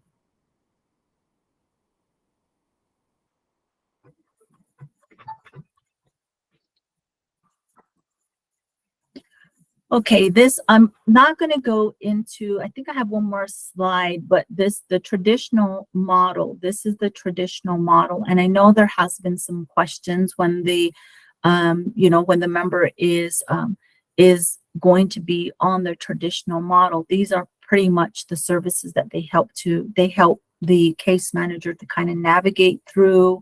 If it's not the member advocating for themselves, it's somebody else that will help. But it's always important to know is there someone else, if it's not the member and it's not able to advocate for themselves, is there somebody that can support the member, somebody that can act on behalf of the member? And during the whole service planning process, it's really important to have someone there that will be able to to help them understand certain things. I take that, really close heart to mine because I've had, my father was elderly. He only really mainly spoke Navajo and really didn't understand English very well. And even when somebody said something to him, he will always say, "Haishasne," and he would ask me, what did they say to me? And can you explain to me what this is about? And I would have to reinterpret everything to him to help him to understand. So in that instance, you as a leader, just be mindful when you're setting up, especially when you get a new member, do they only speak the language? Are there any, needs that they have? Is there a certain case manager that has that specific skill to kind of help the member out? It's always good to pair up case managers with the members, so that way they can build that relationship and be able to help to navigate in service planning when it comes to creating that service plan for the member. And as I always said, the members always have a choice. So we have heard and we have received, complaints coming from agencies, members, case managers telling me to go with this agency. I don't like that agency. I don't want that agency. And it's like, okay, well, they're not supposed to be doing that. You're the one who helps to, advocate to who you want to go with. And I know sometimes it might be tough because they want to switch to one, and then maybe next week, for some reason, they don't like that agency. They want to switch to another one. after they switch so many times, then the case manager should be completing a managed risk agreement and letting them know there could be a barrier to care if you continue to do this. We want to make sure that you don't have no barriers to care, and not saying outright no, but documenting that they consistently, there's something going on. They don't like this worker, this other worker, and it's really hard. So taking those into consideration, I think it's really important just to document and let that member know that they are navigating these services. Next slide. So here are a couple of resources based on what I had just mentioned a while ago. There are, just please, we do have the PCSP training, the trainer manual on there. If you have to review that with your team, please do so. If you all feel like, hey, you know what, Access, we really do need maybe just a refresher to the leadership, or I have a small team and I want to do an individual training on PCSP, we're willing to, provide that training. But really, it's the leader's responsibility to make sure that these trainings are provided to the members, to their case managers. So please keep that in mind. If you need us to help support you in one of those meetings, my team members will be able to do that now that Sani has a full staff again. As for the other documents, those other two are included just as a AMPM policy. There's a couple of new supervisors on here. Please, I always say that's your Bible. Please make sure that you are training on the policies, that you yourself are learning these policies. And that's where it's good to know what policy is related to what service, what can I do, what can we do as a program. Please, just remember, you all are a sovereign nation, and it's a privilege to run this program at the tribal level, because you all understand our members, you all know the cultural differences, you all know the areas very well. And that makes a really a big impact when it comes to service planning. And then also with the other, other initiatives that are out there so far at the state level, there's other things where we're working on to, discuss like the social isolation and other links that you can all be part, just kind of do a review on it and what accesses and the initiatives that we have so far moving forward. So okay, there's a couple of questions here. It's very small on my side. I don't know.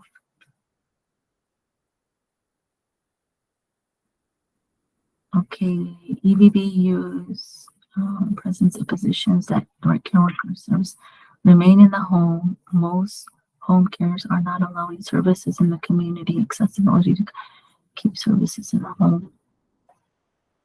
Is this a question from you, Casey? Can you kind of elaborate on your question?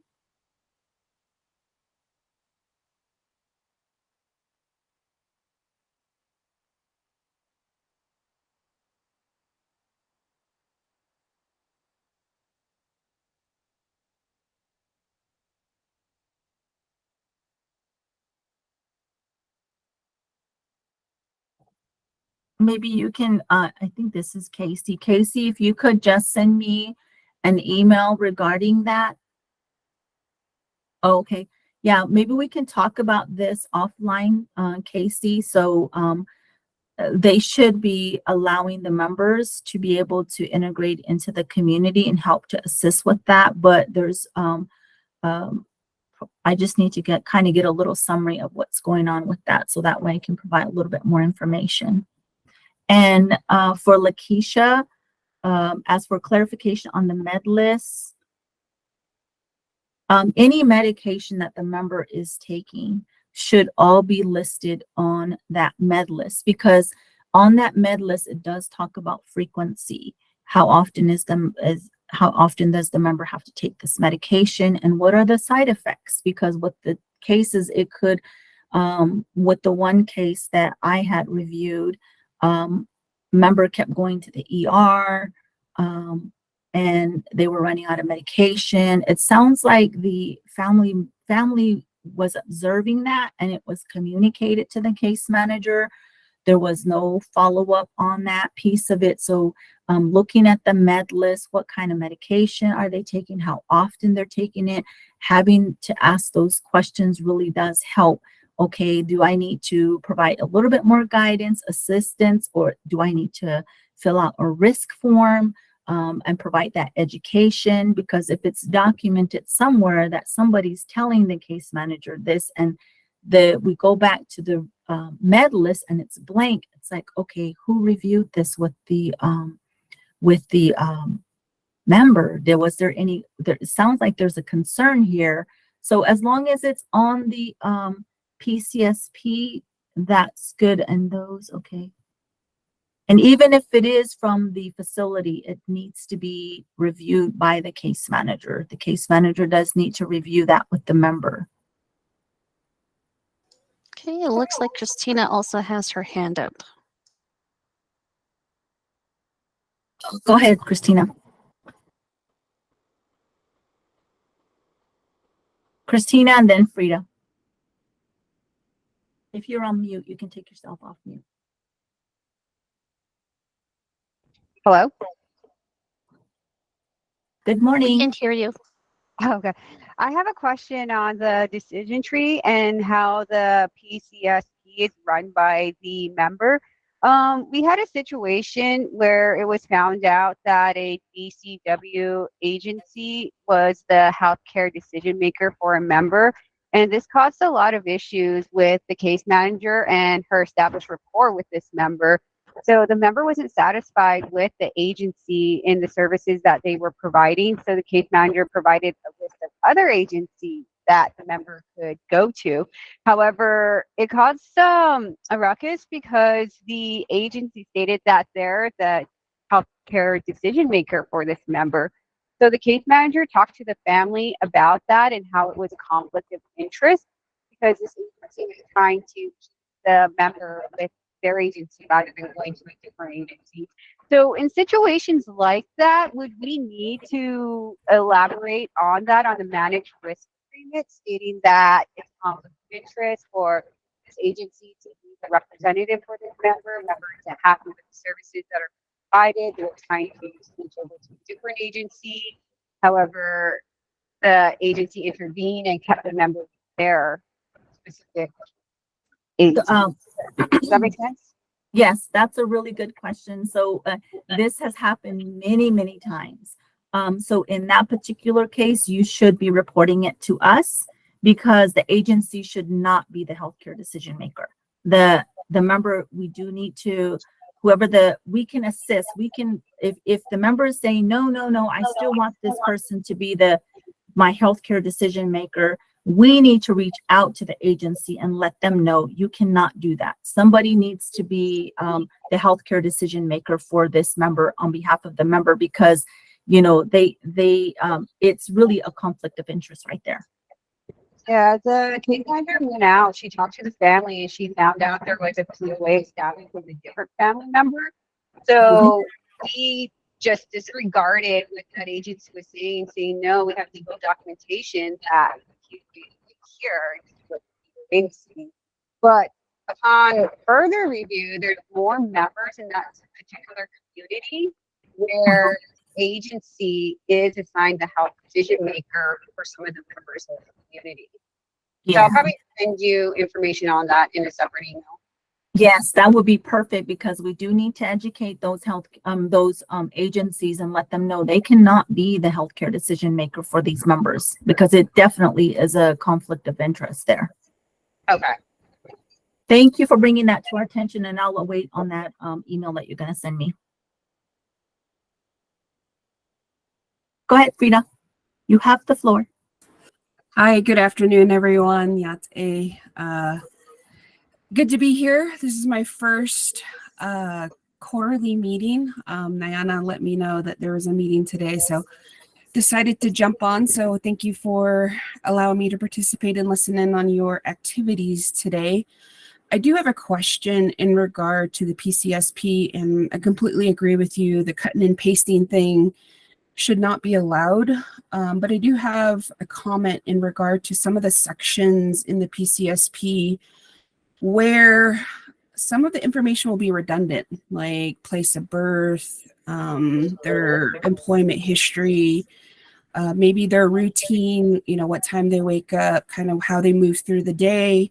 Things like that are somewhat going to be repetitive, as well as maybe the risk assessment might be somewhat repetitive if the risk doesn't change from review to review, as well as the medications. And in those cases, I would assume cutting and pasting would be okay in those situations.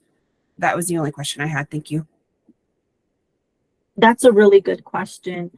If it's a review after review, I was talking about the cutting and pasting in the same PCSP, in the same document.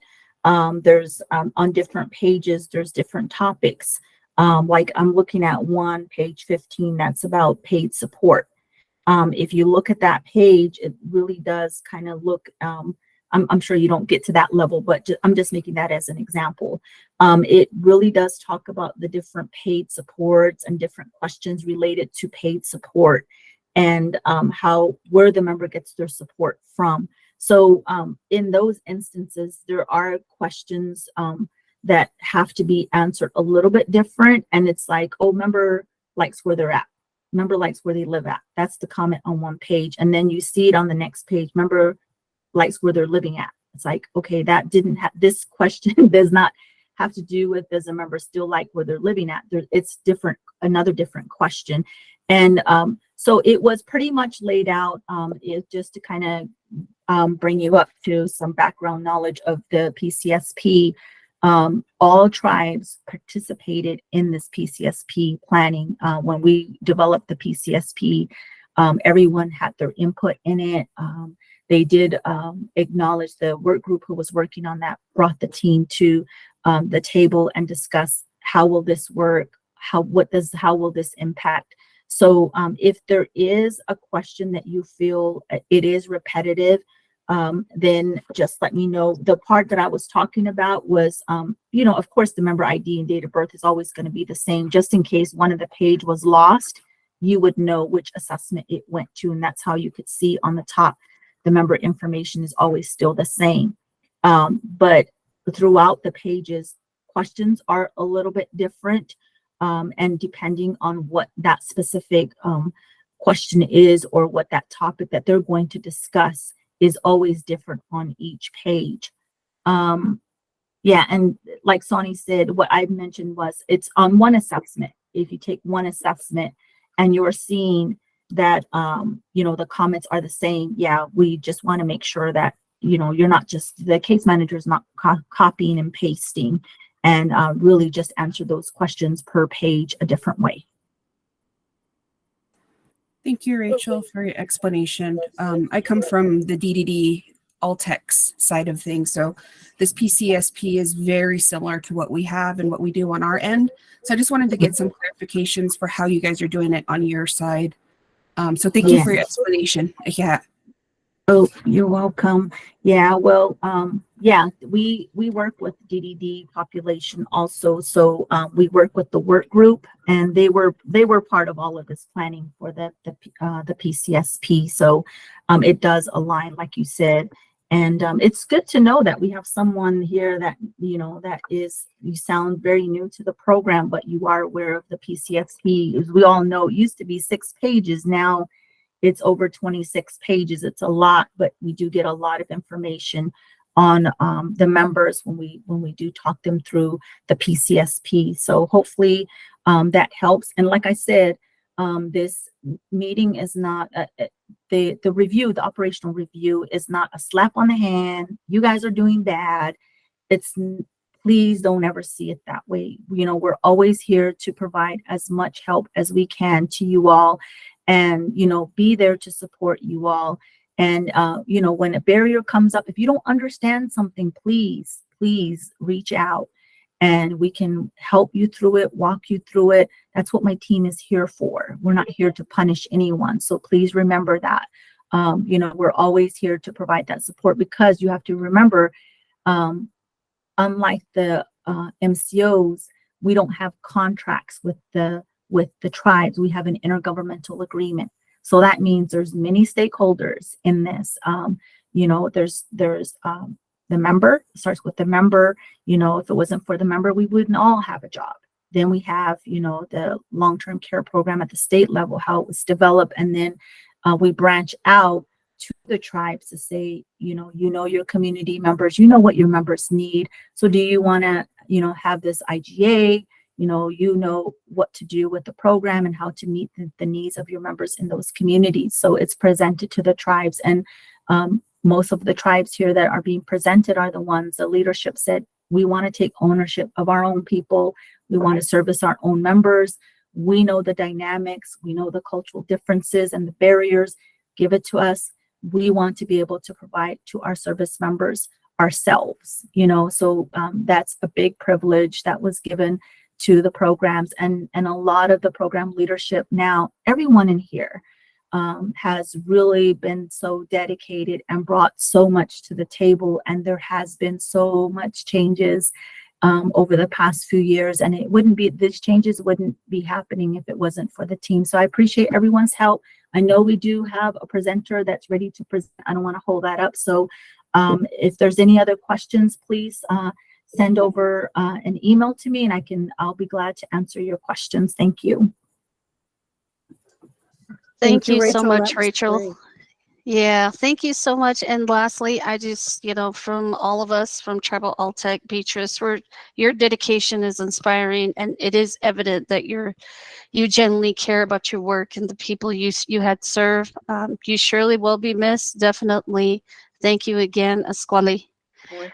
And also, we do have a presenter that is coming up next here. Go ahead, Sunny, please. Right, so I would like to introduce Shruti Gurudanti. I hope I didn't slaughter that too much. And she's from Tel Aviv, and I'm going to turn it over to her. Welcome. Thank you so much. Thank you, Sunny. Thank you, Charlotte. Thank you, Rachel. You are welcome to take more time. I'm happy to wrap up fairly quickly if you want to answer any more questions. I didn't mean to take over your time.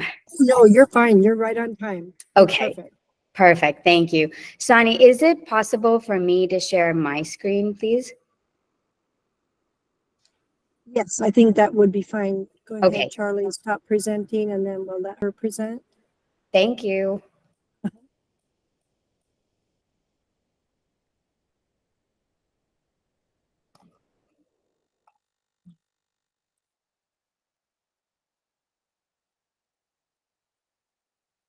Okay, can everybody see my screen? Yes, we can. Thank you. Perfect. All right. Well, thank you so very much, everybody, for being here and giving me this opportunity to present in front of all of you. This is truly a privilege and an honor. And I really do not want this to be a long drawn, sort of a monologue where I just keep talking. Please, at any point in time, if you have questions, comments, concerns, just stop me. I would love to keep this as a dialogue instead of a death by PowerPoint is how I like to call it. So with that, my name is Shruti Gurudanti, and there's nothing silent in my name. Everything is, you spell it out right. I am one of the founders of this organization called Televeda, and we are working on a few projects with a specific focus on our tribal communities in Arizona as well as nationally. And I'm here to talk about those projects and, get your feedback, and would love to talk to you about each of these projects going forward as well. So with that, who am I? What is Televeda? What do we do? We are a community-based organization, very much based in Phoenix, Arizona. We've been operating since 2018 with a mission to help alleviate social isolation and loneliness amongst our vulnerable communities. I started or got into this whole crazy journey because my grandfather had Alzheimer's. Unfortunately, I saw him really suffer from the isolation and loneliness that is caused because of the disease. And it's always been in my head that more than the disease itself, it was the isolation and loneliness that kind of got to him. And then I saw the cycle repeat with my grandmother, who was his only caregiver. And she suffered from the loneliness that came along with being a sole caregiver for him. When he passed away, she had really lost all of her connections with her community. So all of that really pushed me to figure out, how do we help our community members fight this problem of loneliness and isolation, especially amongst older adults? Because if we're all lucky, if we all are really, really lucky, we will be old. We will get old. And as a natural consequence of getting older, we will unfortunately not have the ability to be as free and mobile to leave our homes. And at that point in time, how do we stay connected with our community? So that got us into this journey of Televeda. And today we work primarily with federal governments, state governments, city and county, and health departments to help bring programs and to help bring resources to our community members, whether they're older adults, they're rural community members, and help them connect with other peers, other friends, and stay connected and feel socially supported. So we started this crazy journey, as I like to call it, in 2018. Now we are in about 26 different states. We, on a monthly, weekly basis, actually deliver over 2,000 to 5,000 programs to individuals, and we have over 1 million people in outreach that that we work with. So, and I will talk a little bit about each of these projects that we have going on. So isolation and loneliness, why should we all care about it? It sounds like a touchy-feely subject. We really never know who is feeling isolated or lonely. And that is true. If there's one thing that I have learned over the course of working with thousands and thousands of people, is that no one wants to admit that they are feeling lonely or isolated. That's just a huge stigma that is attached to it. But what I have seen is that people don't want to admit it, but then it leads to all sorts of other things, like depression, like substance abuse, like dementia and things like that. And so while it seems like a touchy-feely subject, there are a lot of real health consequences. And I'm sure I'm preaching to the choir here. You all are very well aware of how social determinants of health impact one's physical and mental health. So with that, I want to start by talking about our really, really amazing project that we have going on right now with the Arizona Department of Health Services.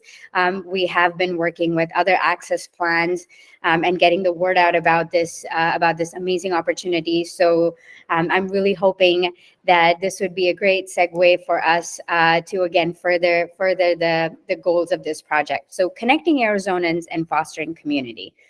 So this project that we have ongoing with the Department of Health Services is part of the Arizona 5-year health improvement plan. So the state of Arizona came up with, okay, over the next 5 years, we have realized that these are certain metrics that we need to address for our Arizonans. And they recognized that social isolation is a huge problem in the state of Arizona. So statistically, 1 in 5 individuals nationwide report feeling isolated and lonely. That's a huge number. And it's my understanding that Arizona has double the amount of that reporting isolation and loneliness. So it is an incredibly big problem here. And so the state has decided to address this as one of their primary goals over the next 5 years. And one of the ways in which we are addressing isolation and loneliness is through this project that we have ongoing with them, where we are bringing digital literacy skills to all Arizonans. So this is a project that is right now funded by the state of Arizona for the next 2 years. And what we're trying to do is, we understand that people are experiencing isolation and loneliness because they're not able to maybe leave their homes. They are suffering from some sort of a, incapacity to leave their homes, even if they don't have a physical disability, like perhaps they have an oxygen tank or, what have you. It is also possible that people do not have the transportation to leave their home. It is possible that people are living in rural, remote areas and there isn't really much going on in the community. So all of that is to say, where there is a real need for us to bring internet access to people wherever they are as a human right. But it's also very, very important that we teach people how to use their devices. I think the pandemic was very much an example of how everything moved to digital. And while people like me and you, we are lucky that we, grew up with some form of technology, there was this whole population of people who suddenly were cut out because they didn't know how to use their device, didn't know how to use internet. And lack of digital literacy is now an important social determinant of health. I mean, I can give you my example. I have 5 different doctors. All 5 doctors have 5 different apps, and I need to enroll for appointments using a different app, and then I have to pay my bill using a different app, and then they send me messages. It's just mind-numbing how difficult this system is. And so there's a generation that did not grow up with this, so we need to help them. And so that brings us to this amazing program of Connecting Arizonans, where the program goals, are 1, creating outreach and awareness that it's okay if you are experiencing isolation and loneliness. We recognize this is a problem, but it is okay to not feel okay. So that's what we've been doing, just trying to reach out to people and say, okay, if this is something you're going through, there are tons of other people experiencing the same thing and it's okay. The second goal Judy, is, go ahead. excuse me, we had a hand raised. Oh, sorry, I did not see that. Go ahead. Christina, go ahead.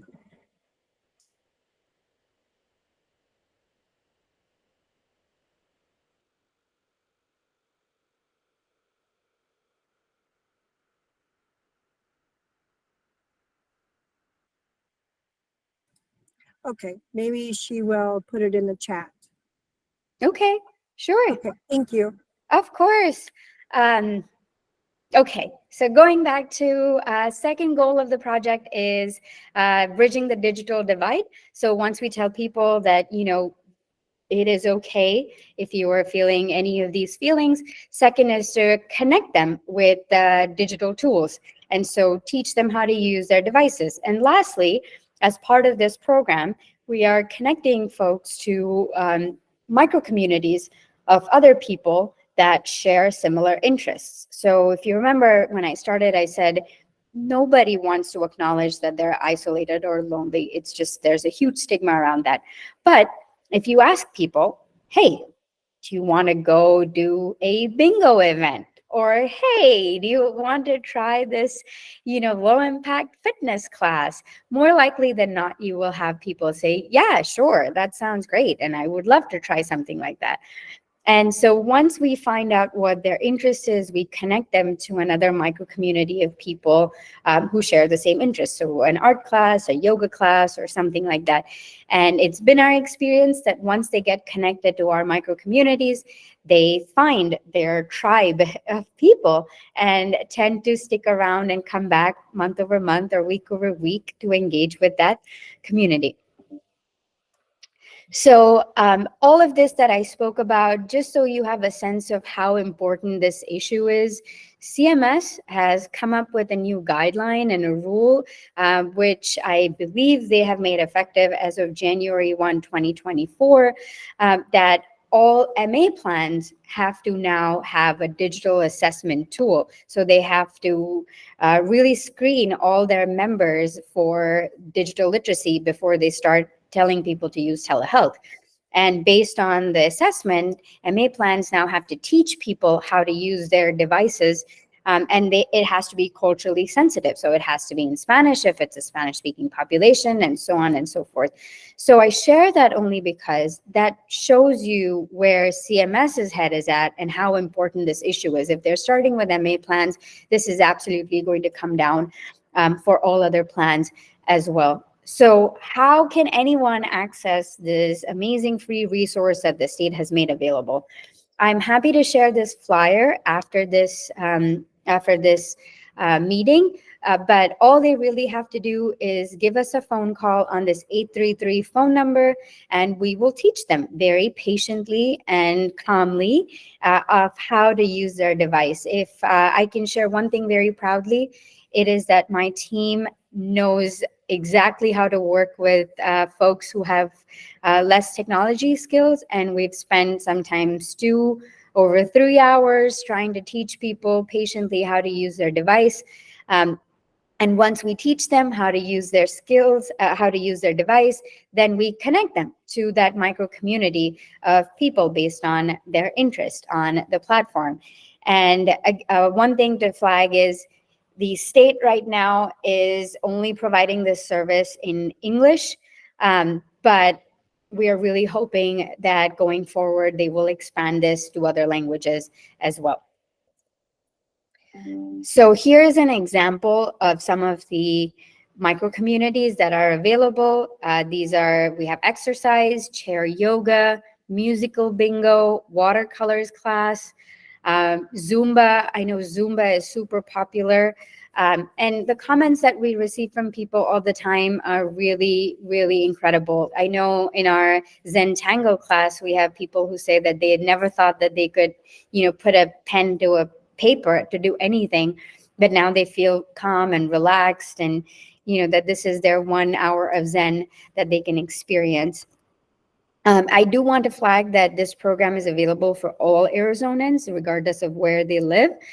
So just keep that in mind.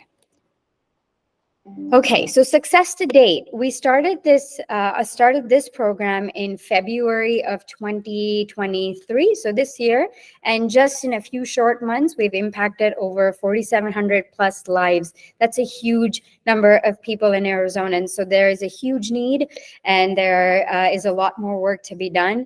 We've had the privilege and the honor to work with over 250 Indigenous members, reach out to all 101 chapter houses. I believe that's not just chapter houses in the Navajo Nation, but across other tribes as well. We had a very cute intertribal bingo event between Pasquayaki, Hopi, and Tohono O'odham, and that was super fun. And so part of this project is also we bring events and we do these fun things so we can help spread the word about it. And those events always tend to be really, really well attended.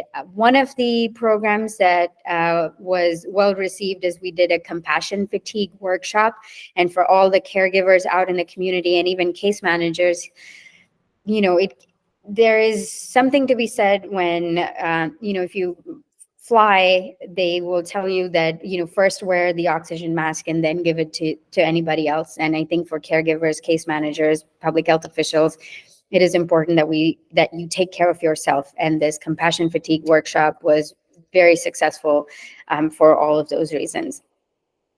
So that was the first project. Any questions, comments, concerns before I move on to the next one?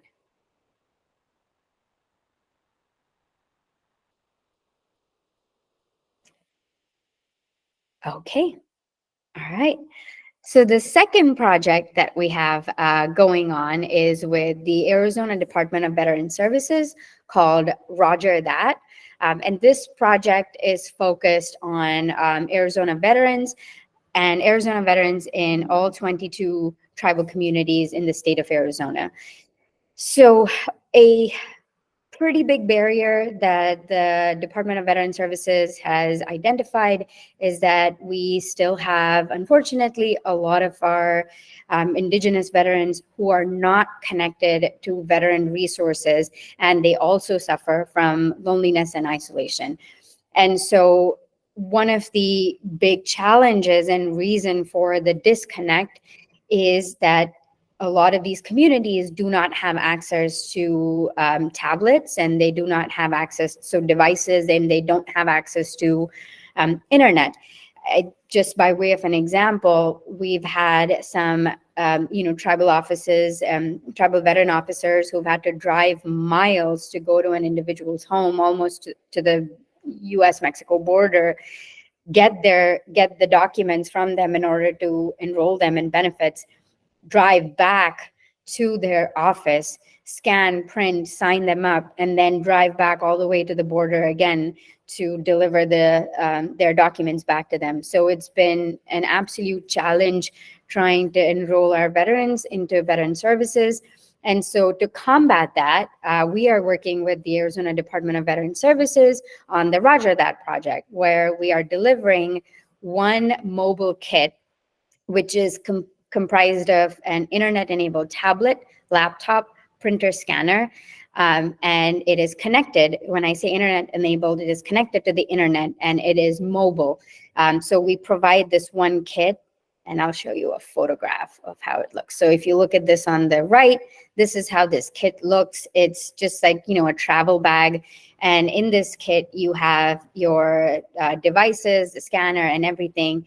And essentially, the Tribal Veteran Office has this kit available with them, and a veteran can go to the office and use this device at no cost and the internet at no cost to do, sign up for their benefits, attend their VA appointments. They can also do all of the programming that we offer, the art classes, bingo classes, resume building, what have you. Or they could also literally take this kit on the right. They can put this in their car or however and take it home, use the device, use the internet in the comfort of their home, and then go check it back in at the Tribal Veteran Office. And so we have, we're doing this across all 22 tribes. And to date, we're really, really proud of this. This project has been running for about 12 months. And to date, we have connected about 19 veterans, tribal veterans who were previously unconnected. And now I recognize that sometimes that can seem like a small number, but these 19 veterans were previously did not have their veteran benefits. They weren't enrolled, and now they're connected to veteran resources. So that's a huge, huge achievement for this project.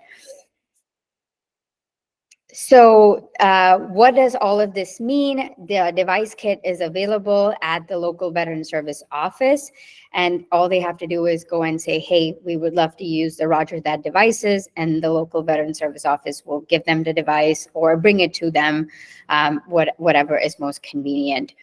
We do have constantly events that we do in order to raise awareness about this program for our Indigenous veterans. And one is coming up on October 28th. This flyer is available here on the right-hand side. It's a low-impact fitness class for our veterans and their families here in Phoenix in collaboration with Cahokia and Generations for Change. And the goal of this event is to, again, raise awareness about the Roger That project and all of the other work that we're doing for our Native American veterans. So if you all are interested, it's not as more than the fitness aspect. It's about meeting fellow veterans, meeting fellow community members. So if you're up for it, you have your yoga pants ready, I would love to see you all in person at Cahokia in Phoenix on 28th. That's this Saturday at 10 a.m.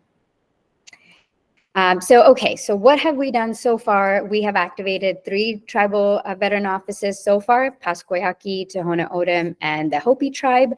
These kits are available at the tribal veteran offices in each of these communities. So if you know anyone in these areas, please do let them know. Every time we talk about this project, we have a veteran say, this is amazing.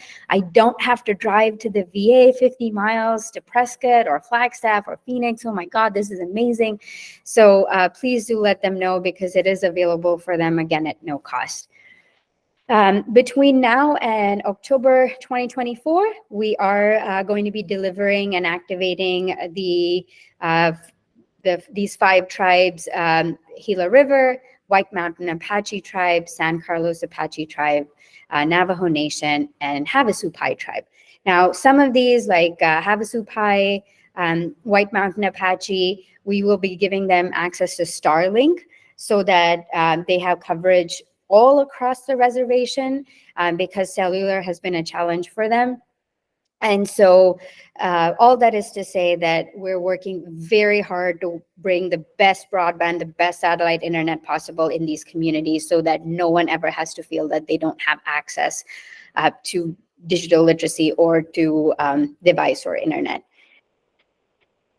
So if you know folks, again, in these 5 upcoming communities that you think we should be talking to, we should be working with, so we could help spread the word, please reach out to me. I would love to chat with them and let them know again about this program. Also, this photograph is one of my favorite, but it's at Pasquayaki, at Tohono O'odham. And Gloria is our Veteran Services officer there, and she is amazing. I just wanted to give a shout out to her. So Shruti, we have a comment in the chat here. And Yes. It says, Bobby Ann Baldwin is the Navajo Nation Executive Director for Veterans Affairs, and she provided the phone number and the email address. Perfect. Thank you so much, Frida. I appreciate it. Yes, we have reached out to Ms. Baldwin. It is my understanding that she is super, super busy right now. And I appreciate sending the information as well. I will let her know that you said hello. Thank you for sharing that. For Navajo Nation, given how big they are, we will be delivering to, oh, you did. Oh, that's great. That's awesome. Thank you. I have a few emails into her and I have not received a response. Had I known you were seeing her yesterday, I would have probably had you nudge her a little to respond, but I say that jokingly. If you do see her again, please let her know that we're trying to get in touch with her. Thank you. I appreciate it. Navajo Nation, given the size of how big it is, we will be delivering 2 device kits. We are looking at doing one in the southern part and one in the northern part. It will be stationed at a chapter house. So folks at the chapter house can use it. And then also our veterans can use the devices and the internet. Okay. Any questions, comments, concerns on our Roger That project, the upcoming event with Cahokia? Yes, my phone number. I will drop it here, Annie. Any questions on the projects discussed so far?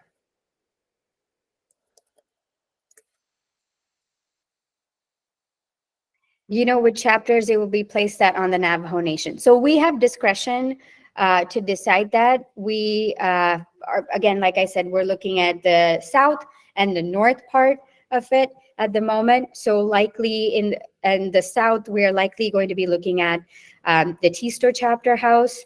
And in the north, we're yet to decide. But again, we're still in the decision-making phase. So if anyone has any feedback for us on other chapter houses, please let me know. Good question, Frida. Thank you.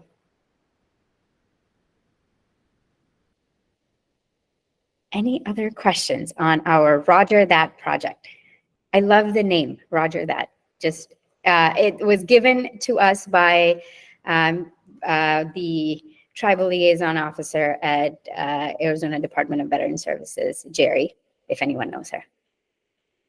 Okay, moving on to our last and final project, and a project that I am most proud of all of the work that we are doing. This is Mission Daybreak, and it is our ongoing suicide prevention project with the U.S. Department of Veteran Services. So what is Mission Daybreak? The U.S. Department of Veteran Services has recognized and is working very hard on suicide prevention amongst veterans across all parts of the country, all communities, and statistically, Native Americans enroll into our armed forces at a rate higher than any other community, any other ethnic community. But unfortunately, they also have one of the highest rates of suicides. And so the VA is really focusing on helping suicide prevention amongst our Native American communities and Native American veterans. And we have at Televeda the privilege and the honor of working with the VA to create the first culturally relevant, evidence-based behavioral health intervention, which is called Hero Story. And as part of our work, we are, or as part of Mission Daybreak and this project of Hero Story, we are working with several of our Native American community-based organizations, including Black Hills Center for American Indian Health, in developing this intervention. So essentially, we are combining culturally relevant practices like storytelling and talking circle practices with the evidence-based Western behavioral health practice, and creating this new culturally relevant intervention for Native American veterans. And the Hero Story project we're very lucky, has a lot of good support from the USVA. And we are right now working in Rapid City with the Lakota tribe, and are in the IRB process. And, we're speaking to a lot of veterans and tightening how this intervention works. And the Oyate Health Center in Rapid City is, again, an organization or a center that we are working with on this project. So I share this because this is a hugely innovative healthcare project, which is specifically focused on Native American veterans. But ultimately, the goal is to expand this outside and make it available to not just veterans, but folks of the larger community as well. So one of my big asks on the Hero Story project is that we are actively collecting feedback from our clinics locally that are servicing Indigenous communities. And so I would love to chat with, I would love to talk to them to get their input on developing this Hero's Story. Okay, so how can you all help? And I will share my contact information after this, but essentially I would love to, or we would love to partner with you all on our ADHS project, which is the free digital literacy teachings that we're providing all across the state for all Arizonans. We would love to partner with you on that, get the word out. We would also love to partner with you on our Arizona Department of Veteran Services project, the free device project, where we're providing a mobile device kit at the local tribal veteran services office. So if you know people we should be talking to, are there presentations I should be doing like this so we can get the word out about it, please, we would love to partner with you and get the word out. So please reach out to me. The second one is the one that I just talked about, the Mission Daybreak with the USVA, where the VA is helping build a culturally relevant behavioral health intervention using talking circle and storytelling practices. So if there are local clinics, there is a local IHS, there is someone who is interested in bringing this really innovative behavioral health intervention, I would love to talk to them about it. And last but not the least is just tell more community members that these free resources exist and that they can benefit from it. The state is making it available. The federal government is making it available. And my team is available to chat and help in any way we can. And I really like this photograph with the governor of our Gila River Indian community here.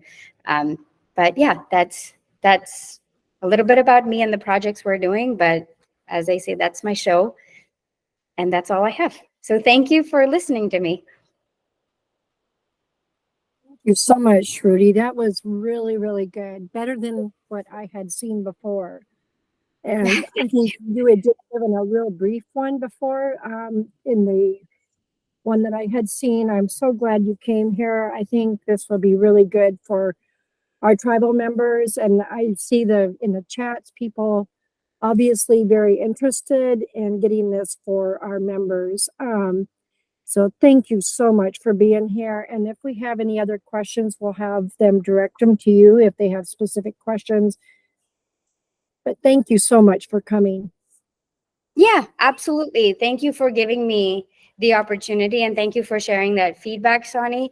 I know that there's a lot of, there's a lot of negative things that are going on in the news right now, and especially in Arizona with our Indigenous community members. And, all of these projects are working differently compared to, all of that. I think here the government is really going backwards and asking the community members, okay, how can we make this better for you, and providing a solution and working with the community members. So I'm really excited about that prospect, and it's different from any other project. So yeah, I'm always available if anyone wants to have questions.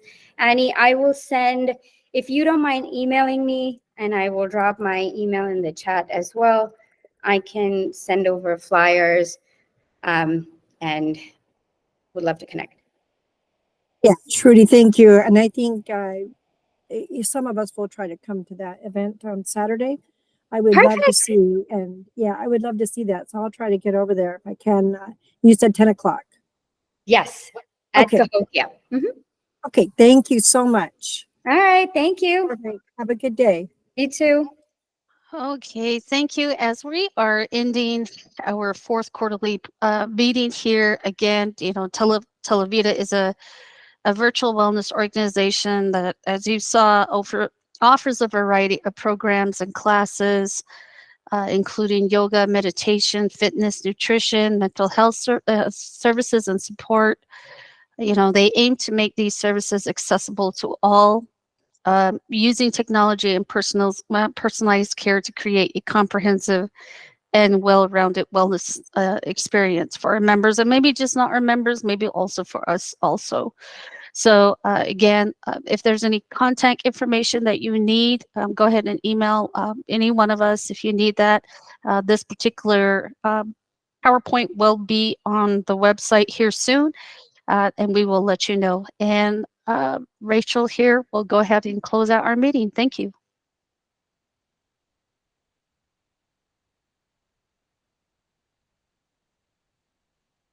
Rachel, I think you're on mute. Thank you. Thank you for letting me know. Well, thank you, ladies, for working really hard to get that coordinated, because I do know that it was, Shruti did kind of touch my team members' heart and say, hey, we should bring this to the quarterly meeting, so that, like I said, they're always looking for ways to help you all as leaders to continue to educate your case managers and be supportive of your case managers, and just be available to them. Like I know Shruti had mentioned the, everything that is going on publicity wise regarding tribal members, and, and the different things that has been happening, that has been brought up a couple of times. I do want to say kudos to all of your case managers that, I believe we only had one member that was on the list of some of the services that are being looked at right now. But, because of their due diligence, because of their, doing the reviews, going out there, checking on the members, making sure that, our members were okay, making sure and asking all those questions to providers, it's all because of your case managers that, we kind of hit that, I guess we dodged that bullet. We were not part of all of that has happened, but like I said, kudos to all of the case managers. I'm so thankful that they continue to do the things that they do, but it wouldn't be, I say, we can't run this whole program ourselves. It takes a strong leader, and it takes a leader who can actually take accountability and, be part of that change, be part of implementing these changes as they come along, and always knowing the policy, and always having to, be out there to speak up for our members, and be that advocate. Because sometimes, like I said, you're the only ones that they see all the time. So I do thank all the case managers, their hard work. I know some of them have heavy caseloads. So some of you supervisors do carry a caseload. You know, I'm very grateful that you take the time out to attend these meetings where you're seeing some of the challenges and barriers that your case managers may be going through right now, and providing that support to you all. And again, this is not a one done deal here. You know, if you ever need that one-to-one training support of any kind, we'll be able to walk you through it. My team will take some time out and maybe slow the pace down on some of these things that we presented on, and walk you through some of our processes so you have a much clearer understanding of how you guys can navigate through the system and help members and coordinate those services in the communities. So thank you so much for attending. I don't want to keep everyone too long. I know everyone probably wants to go get something to eat now. We've been sitting here for a while. Great presenters, team, you guys did a great job, and thank you for all the supervisors who have attended this meeting. Have a great day, everyone. Yeah. Bye.